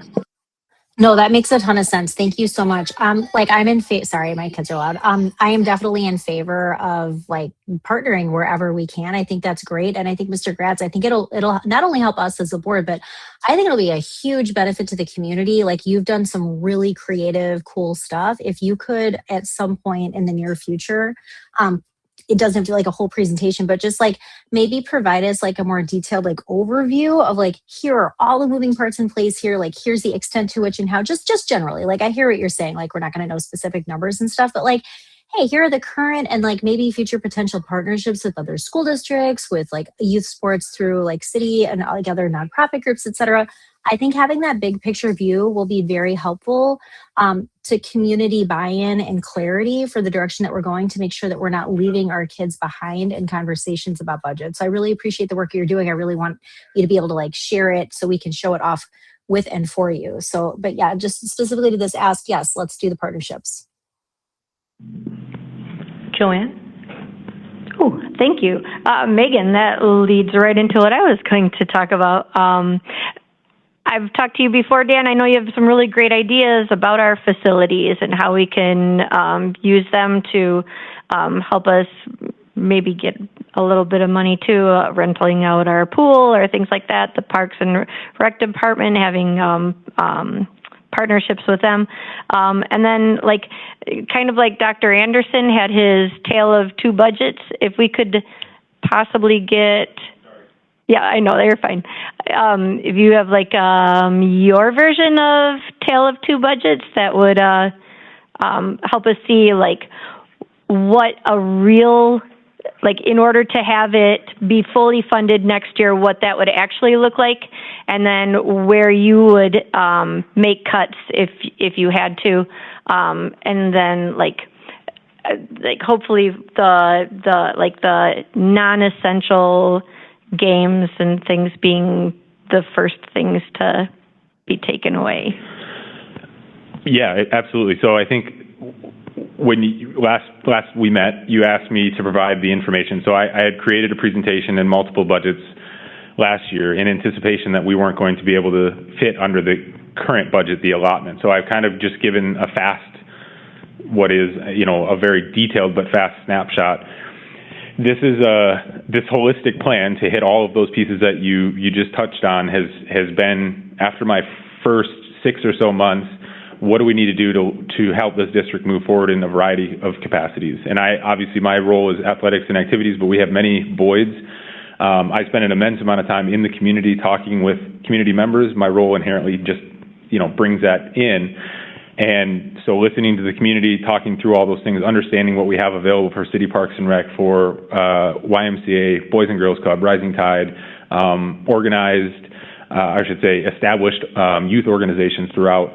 There are so many options. I think we need to, Ms. Miller hit on it, I think we need to lean into our community. We need to be creative. We need to find ways to establish options. And we need to be creative as we go through our budgeting. The snapshot that we provided, so at the very top, it just talks about the year-over-year budgets, right? If we were going to get our budget to 255, which is a 20 to 25% decrease from the previous year's 321, from the previous year's 318, we needed to cut about 20 to 25% of our sports. We have those options. We don't want those things to be cut. And the community would very much dislike that. So to offset those costs, we presented the option of cutting middle school sports. And again, it's not a viable option. It's just the best of the bad options were presented. So we were able to backfill and still have those relationships built to be able to backfill with community partners and established community partners.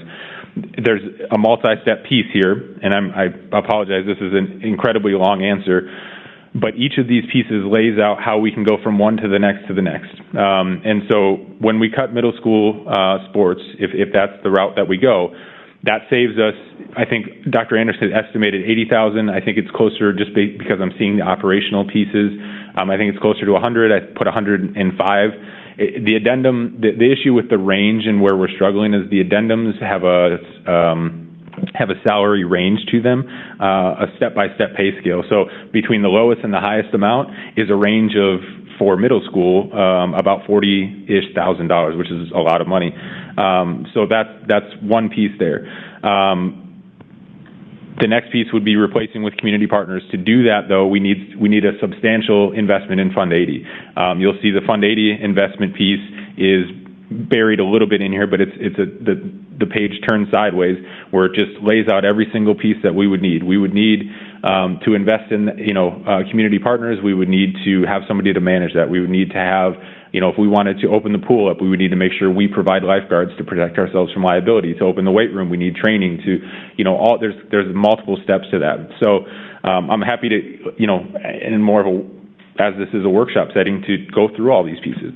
I didn't intentionally avoid giving this to Ms. Shope. I was summoned late to this meeting, so I was able to try to get everything together as fast as I could. We'll absolutely share this publicly. We want people to know about it. And in fact, people do, because we've had to have those conversations with, established youth organizations to be able to do this. So people know that we're considering this as an option. And you saw how quickly even just the inkling of a conversation of cutting athletics created an uproar in the community. I'm very much trying to mitigate that and trying to, help people understand where we're at. I mean, everybody likes football and basketball, but I can't in good faith, try to argue to keep certain things without making our own cuts to athletics and how we can replace those things. So, like I said, a very long answer and a lot to do there. So, what questions can I answer as you're seeing this?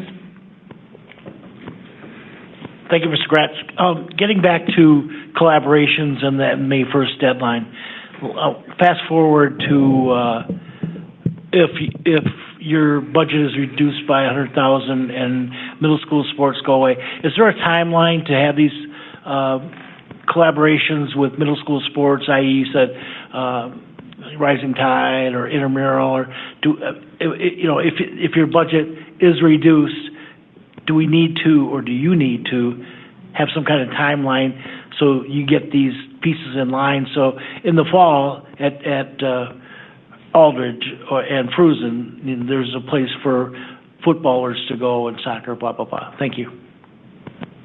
Yeah, we have, obviously time and distance is helpful in our world. Because we've already had these conversations, we have a few sports essentially ready to go with others. Now, there's still steps to be taken, obviously, and there's still approval to be needed. So we want to make sure, that if the sooner the better, because then we can start to establish those things and say, hey, we know this is gone.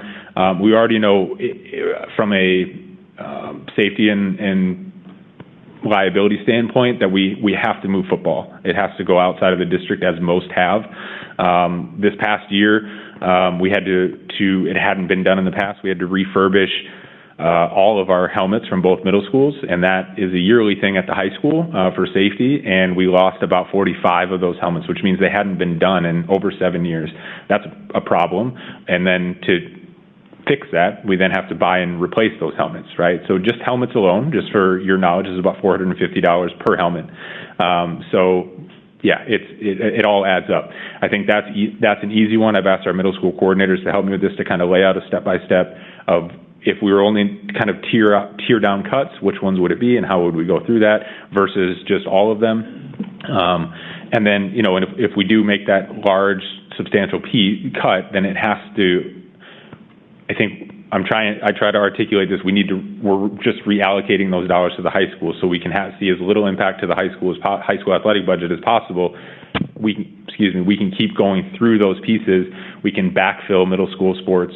I put a note in here. The current layout of middle school sports is not realistic. It doesn't work the way it does. It's 6 weeks. The staffing model is poor.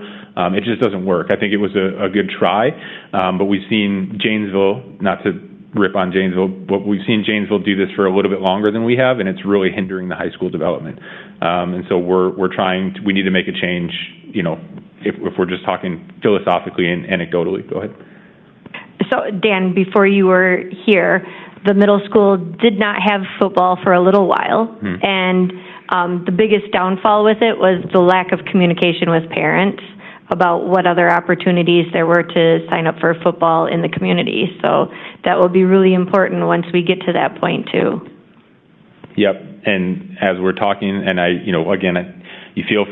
feel bad for asking, but to advocate for the point you just made, we need somebody in charge of community programming. I mean, that's really what it comes down to, and that's not just sports for the middle school and high school that is all things community related. So right now, we've kind of absorbed with the business office, creating Parks and Recs opportunity in the field house, or, utilizing the pool with YMCA or Boys and Girls Club or things like that. If we want to keep investing and kind of leaning into that, which I believe we should, because it selfishly is going to help us in any future referendum we do, the pie has to get bigger. There's just not enough time between, everybody absorbing more and more. Dan, a follow-up on middle school sports and backfilling through organizations. Is that more of a pay-to-play type of situation? Likely, but we already pay to play here. So I think to answer your question, we're paying $42 per sport right now, up to 2. And so our intent is to, if we can support, as a district, if we can support these things with Fund 80, we have the opportunity to drastically decrease costs for any and all taxpayers in the city of Beloit that want to play in any of these sports. So that's the one limitation, obviously, is it's no longer just SDB students. We have to open it up to anybody. But I think there's a massive opportunity to be different here and just to do something that matters for these kids. And I agree. Thank you. Carol? Okay, I'm not a sports person, so bear with me. But you're looking at cutting the middle school programming to save $100,000 and hiring a position to coordinate that. But you want to move all of that money into Fund 80. Is that what I'm hearing you say?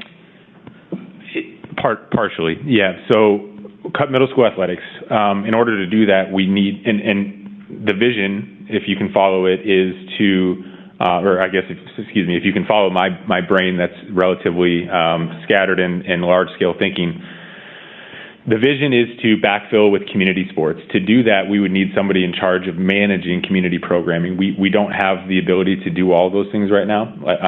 We can, it's just never going to work the way that it should, right, and be as efficient as it could be. And so the middle school is a piece of what community programming, K through 12, and with the city of Beloit would look like. Does that answer the question? And you said not just sports, but other things. So you have other community things in mind besides just sports for this community director, or no? Oh, yeah, absolutely. Yeah. So if we're talking about, we have our sports from the middle schools. That's one piece. We have youth programming all over. We have theater. We have usage of the pool through. Right now, we have a pool that doesn't work in the city, and there's a lot of conversations about what they're going to do with that.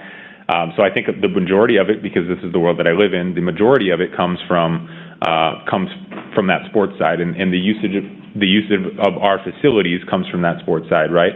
I think it can absolutely expand. It's just expand into what is needed for the community. So all of those programs would include all students from City of Beloit, no matter what school they attended.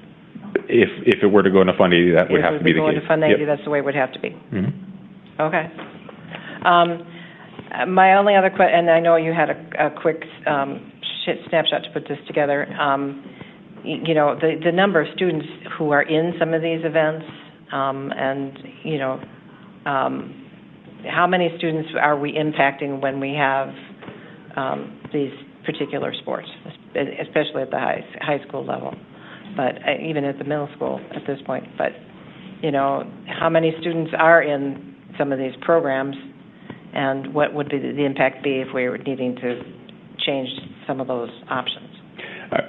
Talking about the middle school first, right now we're seeing about 250, not unique athletes. So we see 250 in totality, which some can do multiple sports.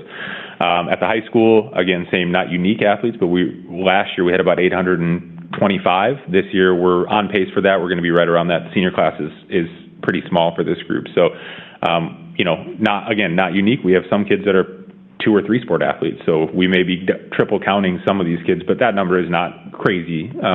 That's just a handful of student athletes.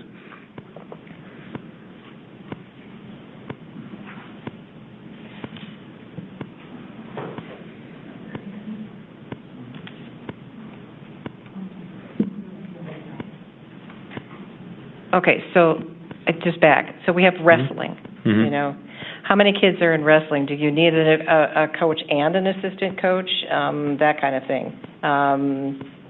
You know, would there be ways to cut some of those? You know, that's, I think, kind of what I'm looking at. So how many kids are there? Do we really need both coaches? That kind of stuff. Which level? Just holistically? I think the answer is we're about as close as we can get right now. I think anytime we get to a 1 to multiple ratio when we're traveling and moving around and things like that, it creates liability. It's definitely possible, but we have 4 total coaches for 2 teams right now for girls and boys wrestling. So we have 1 head coach for each, and right now boys has 2 assistant coaches. Essentially, they work together as it is, but that program is serving about, in total between girls and boys, is about 60 athletes. So we're right on par with the ratio minimum for a classroom, although we treat athletics slightly different because of the liability side.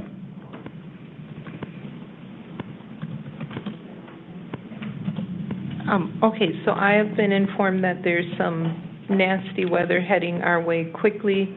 So does the board want to continue this discussion in person? Do we want to go virtual? Do we want to recess and reconvene in half an hour? Or what do we want to do? How concerned? I'm at home. I think you guys should recess and reconvene. Or we can do this another night.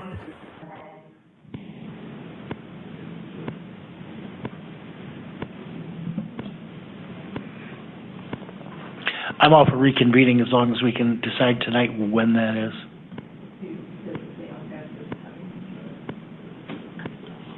25 minutes, sorry.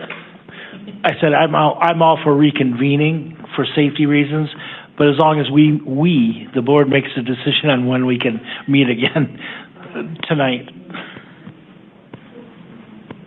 Okay, so let's recess and we'll all reconvene virtually.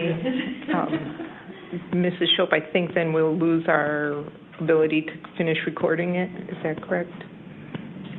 No, I can start the recording again. Okay. As long as everybody logs in on their Google Meet, as long as everybody logs back into the Google Meet, I can record again from Google Meet. From your residency? Yep. Okay. Okay, then it's 7:30. Let's recess and reconvene virtually at 8 o'clock. Thank you. Bye. Be safe, everybody. Thanks, Dan.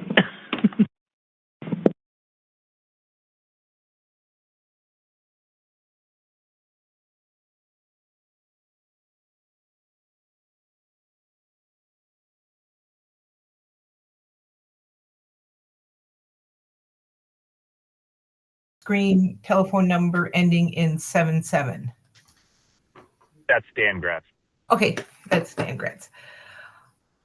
Okay, Michelle, you ready? Yes, I am. Okay, so it is 8:01 and we have a quorum: Carol Fox, Brian Nichols, Joanne Rue, and myself. And we are continuing where we left off, and Megan Miller has just joined. You'll have to forgive me. I forgot who had a question for Mr. Gratz and where we were in that process. Michelle, can you help refresh my memory, or Megan? Yeah, no, I was just going to say I really appreciated, I don't know, is Dan on the call still? Yeah, he's the telephone number ending in 77. Oh, it's okay. Oh, hey, what's up? How's it going? I meant Mr. Gratz, but hi, Dan. I was just going to say, Mr. Gratz, just to be clear, I really, really liked the whole vision that you painted, and particularly my suggestion for next steps, if this isn't already on your radar, if we're going to capitalize on current staff, because I liked what he was saying about needing like kind of that community coordination piece. I'm just like people like Mary Ellen Fuentes, and forgive me for not knowing who's at the other schools, but my kid goes to Todd, or my kids go to Todd, so that's who I know, who's been coordinating CLC for like ever. We have people already in the district also who have just such like depth of knowledge and community connections who've been doing things like the CLC programming already. I know like way back in 2017, 2018, we used to have like a CLC coordinator.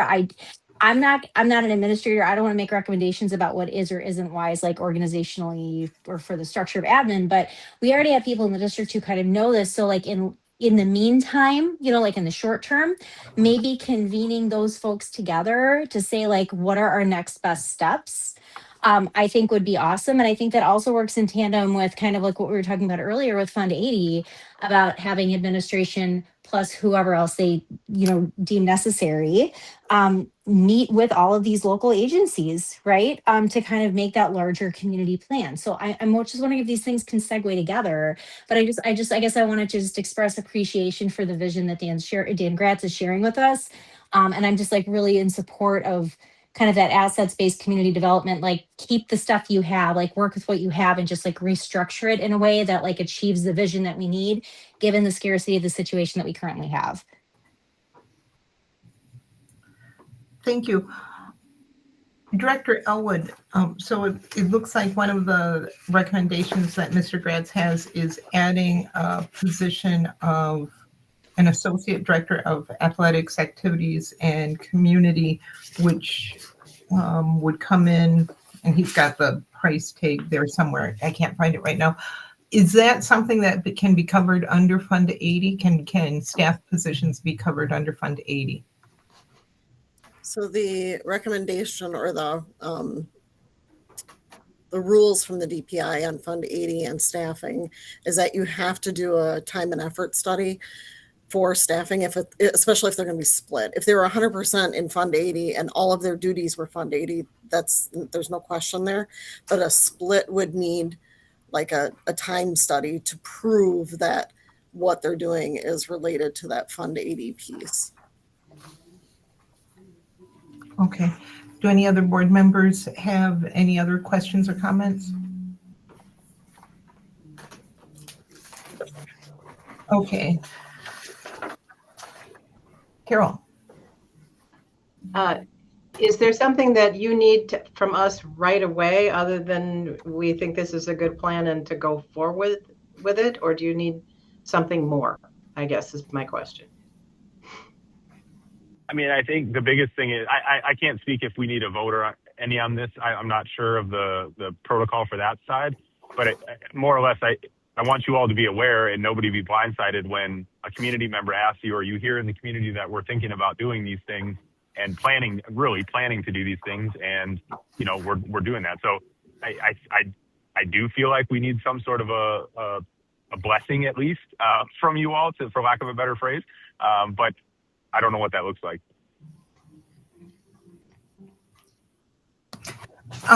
Well, what I would like to see, we can have put this on next Tuesday's agenda as motion.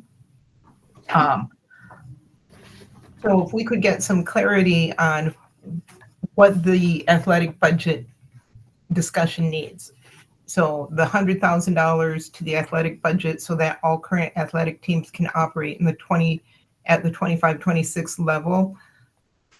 If is Leah on or Director Elwood? If we could get some clarification on what that is.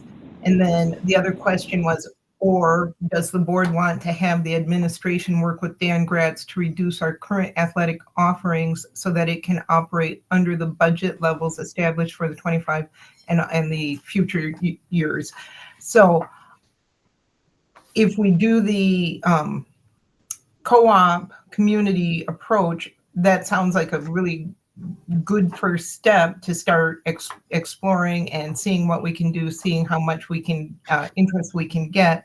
But we still have this huge budget issue that we're still looking at and having to deal with for this year and next year.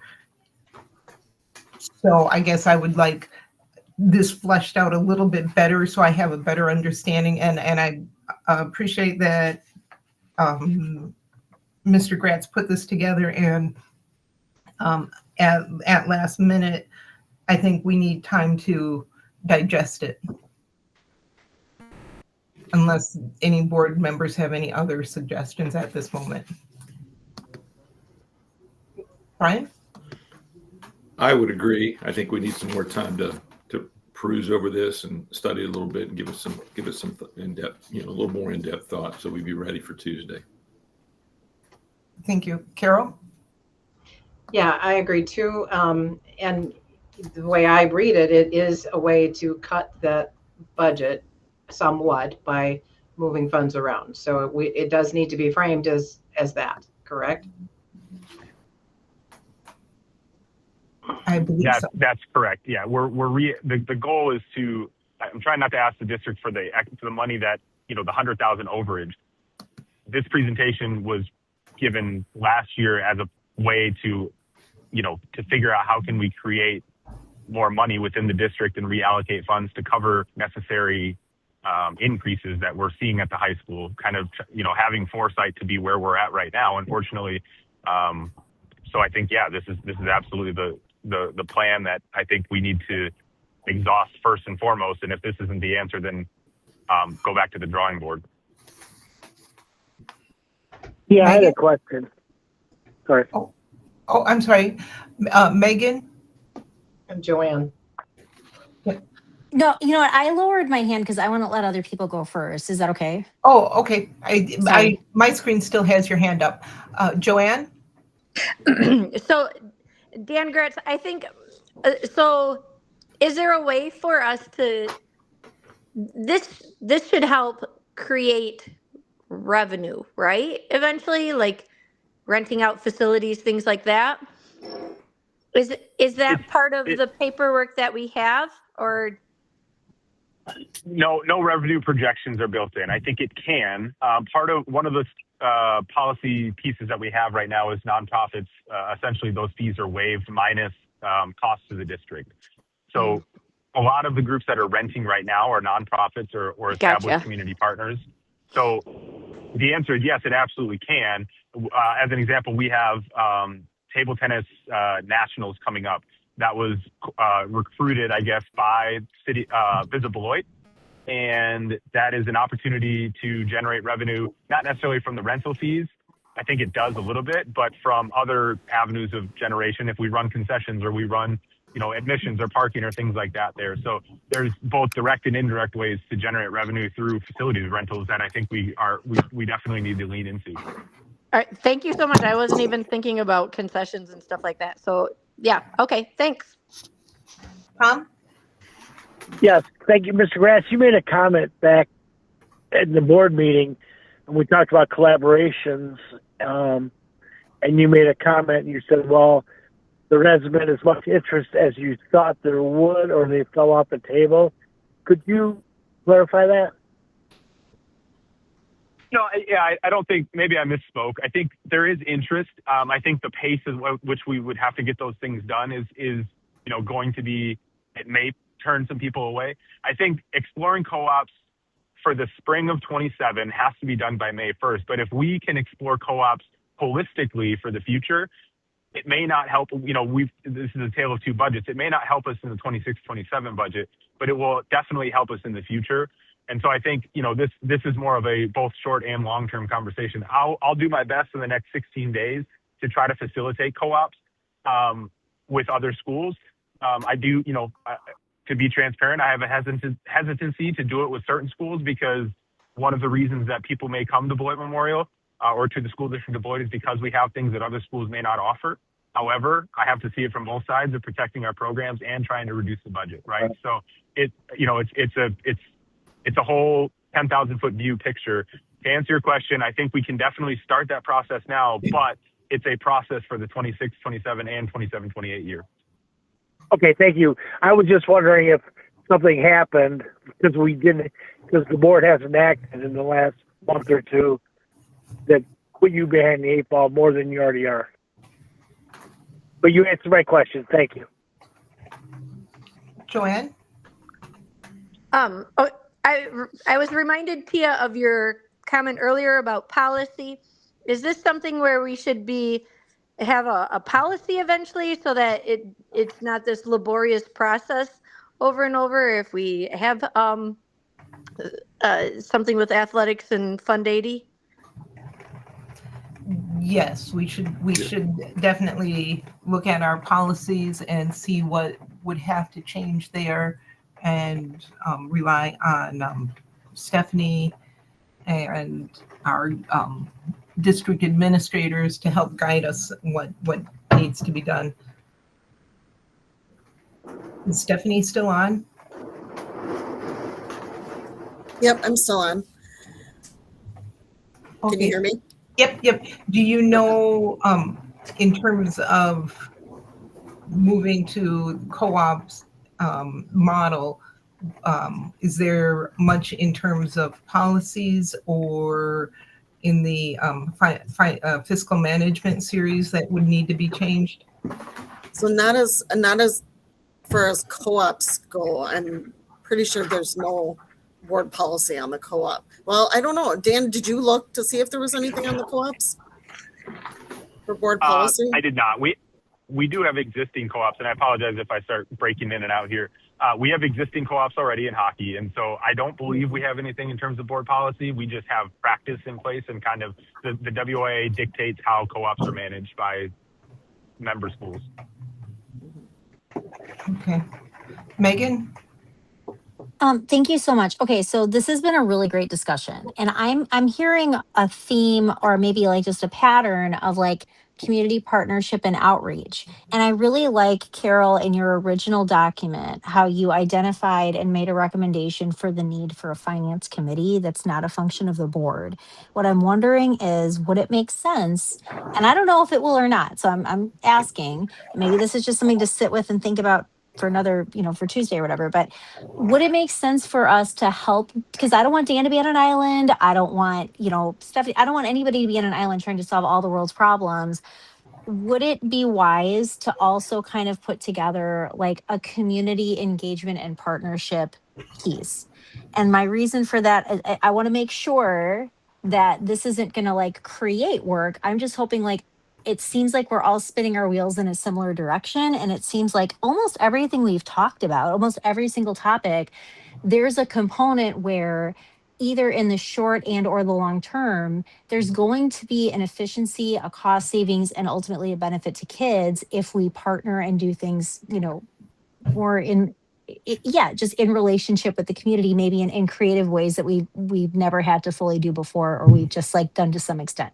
So I'm just like kind of putting that out there as a, yes, we need to like have this high functioning, like focused, narrow scope group to look at finance.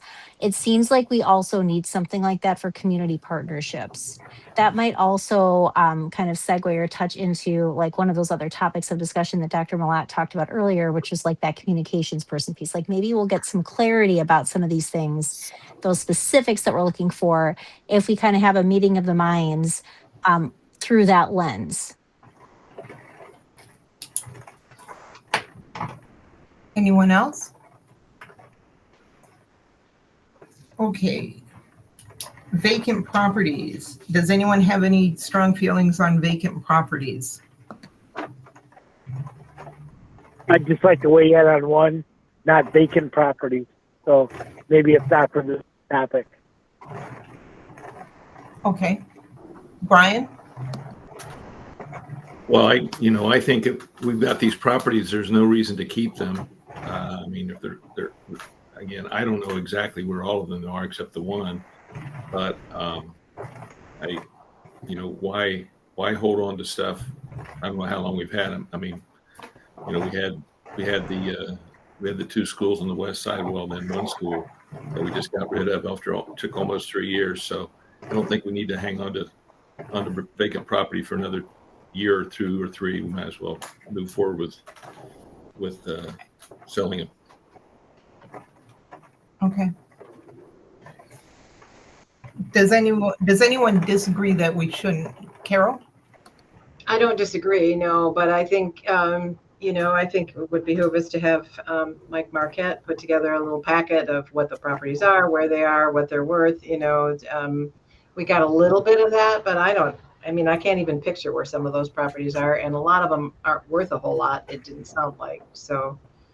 And there might be some, that looked like there was one they were talking that is actually adjacent to the high school that maybe we don't want to get rid of. So I think we need to look at the whole package before, you know, certainly we can probably get rid of most of them, but maybe we don't want to get rid of all of them. Okay. Yeah, can I weigh in real quick? Sure. Carol, yes, I do have Mike Marquette got me a compilation of all what you're talking about. It's like an inch and a half thick of our properties that we own with all the abstract numbers in it. But going back to what you said, so we do have that information. I'll share it with you once I make copies, once I buy a Xerox machine to do it. But anyway, I'm just a firm believer that the property we own in and around our campus, which is the high school, we should not get rid of.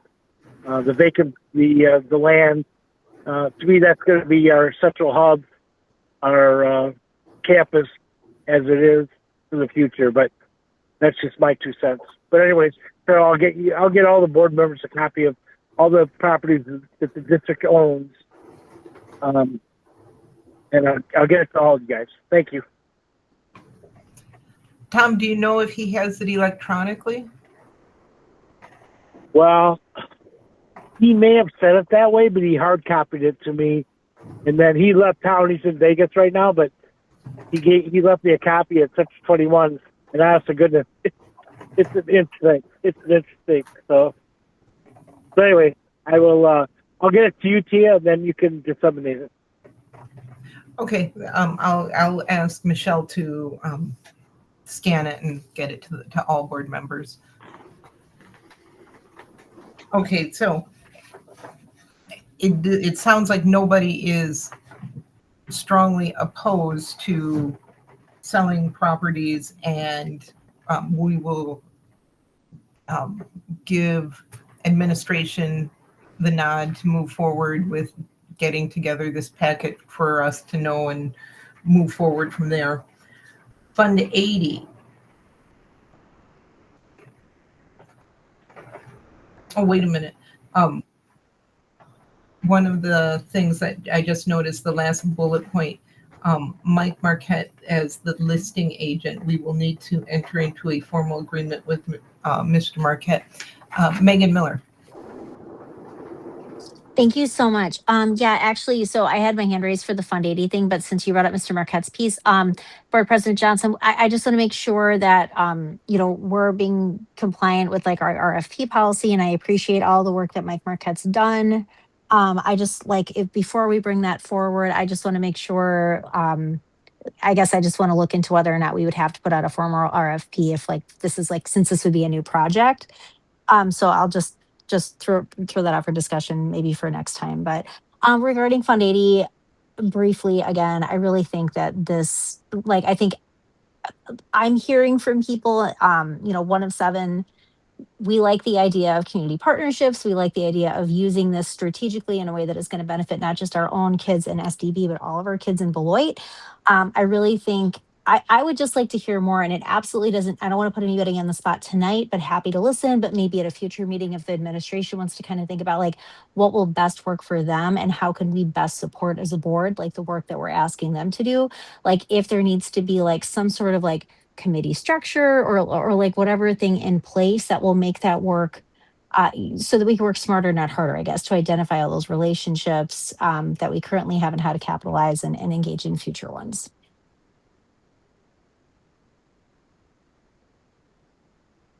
Tia, can I weigh in? Oh, I'm sorry. Carol and then Tom, and I'm going to thank you. My kids in the next room to turn the TV down. I think I said it earlier. The gentleman that presented the Boys and Girls Club said he had a plan that he presented. It'd be nice to see that plan. I'm all for working with Boys and Girls Club if we can. So, we need to see the plan and move forward from there. Tom? Yes, just a comment on that. Carol, yes, I did see the plan, and he actually presented it to Dr. Garrison. I don't want to go back to that far, but there is a plan, and he's crossed his T's and dotted his I's. But going into Fund 80, it really intrigues me about Fund 80, and I attended two seminars, or whatever you call them, at the state convention in January on Fund 80. And it really is how you can't use it. I mean, there's so many reasons I think we could use it. I thought crossing guards would be, no. I mean, there's so many rules and restrictions how you can't use it. But it is an interesting topic, and I got a lot of literature on it, but I do agree that it should be explored to the fullest, just like Fund 50. But thank you.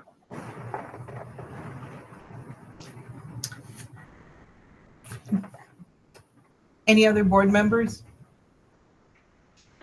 Dan Schoof, are you still on? Yeah, I'm here. Okay, would you, I'm sorry, I forgot to touch back in with you. Did you have any thoughts on or comments on any of the bullet items we've touched on so far? Well, first of all, I'll just make some broad comments and not take up too much time late at night here. So first of all, thank you to Tia and to Michelle and everyone that invited the candidates in the last couple of weeks. If you've had workshops, and then in this overlap period for Bill and I to be invited to be here. So I really appreciate that. It's going to really help me hit the ground running when I'm sworn in a couple of weeks here. My broad comments will just take 30 seconds or a minute. Would be that when a comprehensive both this year budget, next year budget, tie in the idea of a possible referendum. When Dr. Anderson and Dr. Malat and the entire team are putting these things together, I really want to make sure an option is there, which is what I'd call a stability moving towards growth option. Because I've listened to this group and I've been on the campaign trail with others, hearing about the challenges we have. But as I said in a event was, we're not going to cut our way to prosperity. So we have to start thinking about what a high functioning, high quality district like we have, for the number of years, how do we grow? How do we tell our story? How do we tell the story that's going on with our professional educators? And, that's something for me, in my background, I'm going to want to hear from the professionals that work at central office and that work in the buildings to collectively come up with a plan. So I don't know exactly how that fits in with everything that's been said tonight, but I'm hopeful that there's an option there alongside all the difficult choices you've all had to wrestle with about what does growth look like? What would, the things we would need to do to really put stability underneath us and then move towards growth. So that's really all I have. Thank you, Dan. I appreciate that. The next legal point or bullet point was legal counsel, and it sounds like everybody is or leaning towards exploring this option. Is there anyone with any strong feelings one way or the other? Well, I, as Tom Hankins, say definitely be. I know that even Dr. Harrison said that our legal is the most highest paid person in the district, and yes, we do need to look at that, and also transportation. But I know that that's coming down the line. But yes, we at least need to look at it. Thank you. Okay. I will let them know to continue moving forward with that. Communications Director, does the board want to restore or create a new position to deal with district communications? Any thoughts? Carol? I'm going to go back to what I said before. I need to see that as part of a broader plan. We need to have an idea of what COLAC's going to look like, what we want to do with the positions there. We may need to be beefing up our HR department or our finance department before we decide we need to do something for communication. We're talking about a community person. Maybe we want to do a community liaison person in conjunction with a sports person or something. There's other options of things that we could do. It's not that we can't do that, but I'd like to see it in a broader context of what we need central office to be doing and what central office should look like. Thank you. Joanne? Yeah, I just lost my thought. Hold on a second. Okay, here it is. We need to come up with a plan for communications, regardless on like whether it's a person or we have a plan within our buildings, because right now, or even just communicating better with the Beloit Daily News, but I don't know that that's really well read anymore. We don't have control on the narrative that goes out into our community right now. And I think that is one of our biggest problems. And so I don't really want to spend more money, but I think this is an area where we probably do need to. I don't think we need someone at a higher level. There's a lot of kids coming out of college that with marketing degrees that this would be a great opportunity for someone like that. Or maybe even an internship, through UW-Madison or something. I don't know. I'm just throwing out ideas. Okay, thank you, Joanne. Anyone else?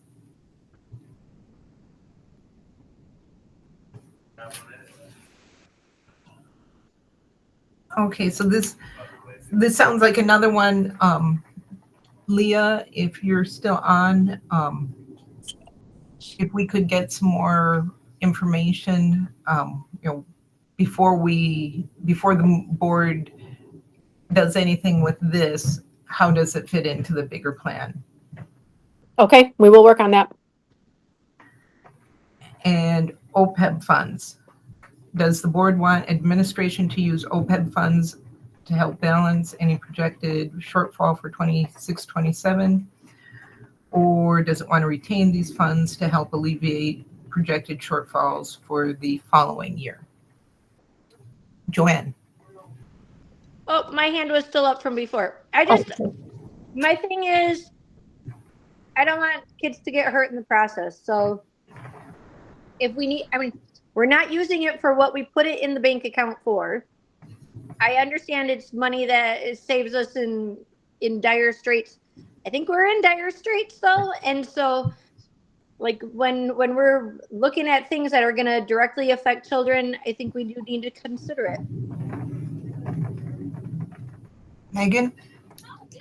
Thank you so much. I'm going to echo what Ms. Rue said. I would say that the goal should be not to use OPEB and fund balance.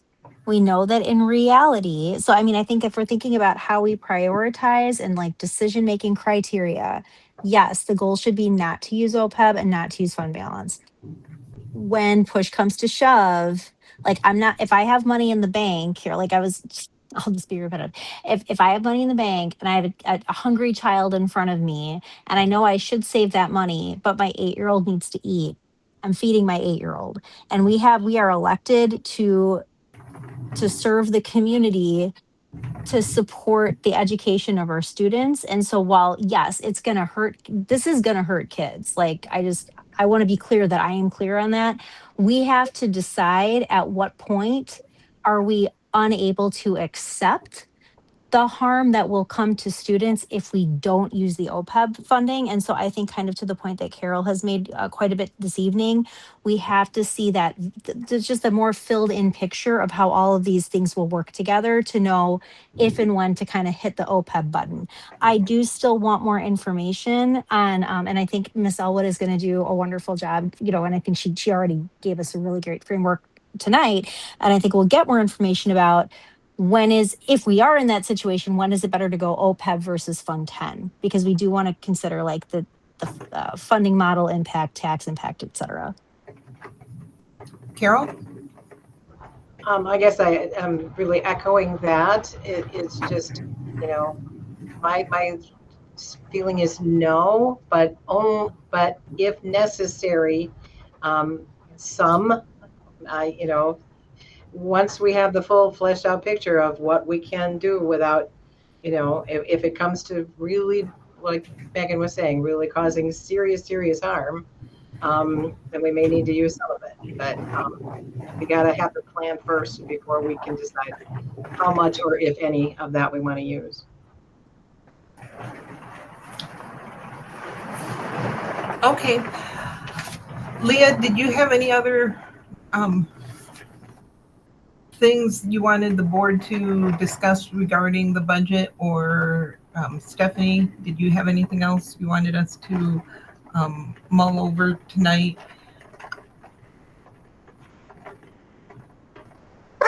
Oh, sorry, my dog is barking. He's not happy. No, I think the clarity is a little bit better, so we will get started on all of that. Sorry. Okay. Stephanie, are you still with us?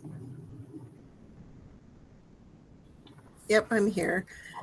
And I'll just repeat what Leah said, that yes, we need to, we have some work ahead of us, and we need to do some more conversations with principals about our organization and our staffing plan. Okay. Well, it doesn't look like we have a closed session link for tonight, and we were not expecting this storm. So if there are no objections, I would like to postpone the next item until next Tuesday's board meeting. Yeah, I would just. Oh. Can I say something before we go in on that? Well, we don't have a closed session link, so I'm asking. No. I'm not talking about that. Postpone this. Oh, you still have a budget discussion? Yes. Okay, go ahead. I just want to be clear. So we want, I as one, just wanted to get through what administration wanted us to do tonight to get through these bullet points. So what I'm hearing is, does administration have a clear nod that they go ahead and go with the recommendations that they made? Is that correct or incorrect? Well, they didn't make recommendations. They gave us two options. So where are we at? So if you look at the bullet points, well, a lot of these options, we actually need more information. Okay. All right. Thank you. Thank you. Thanks.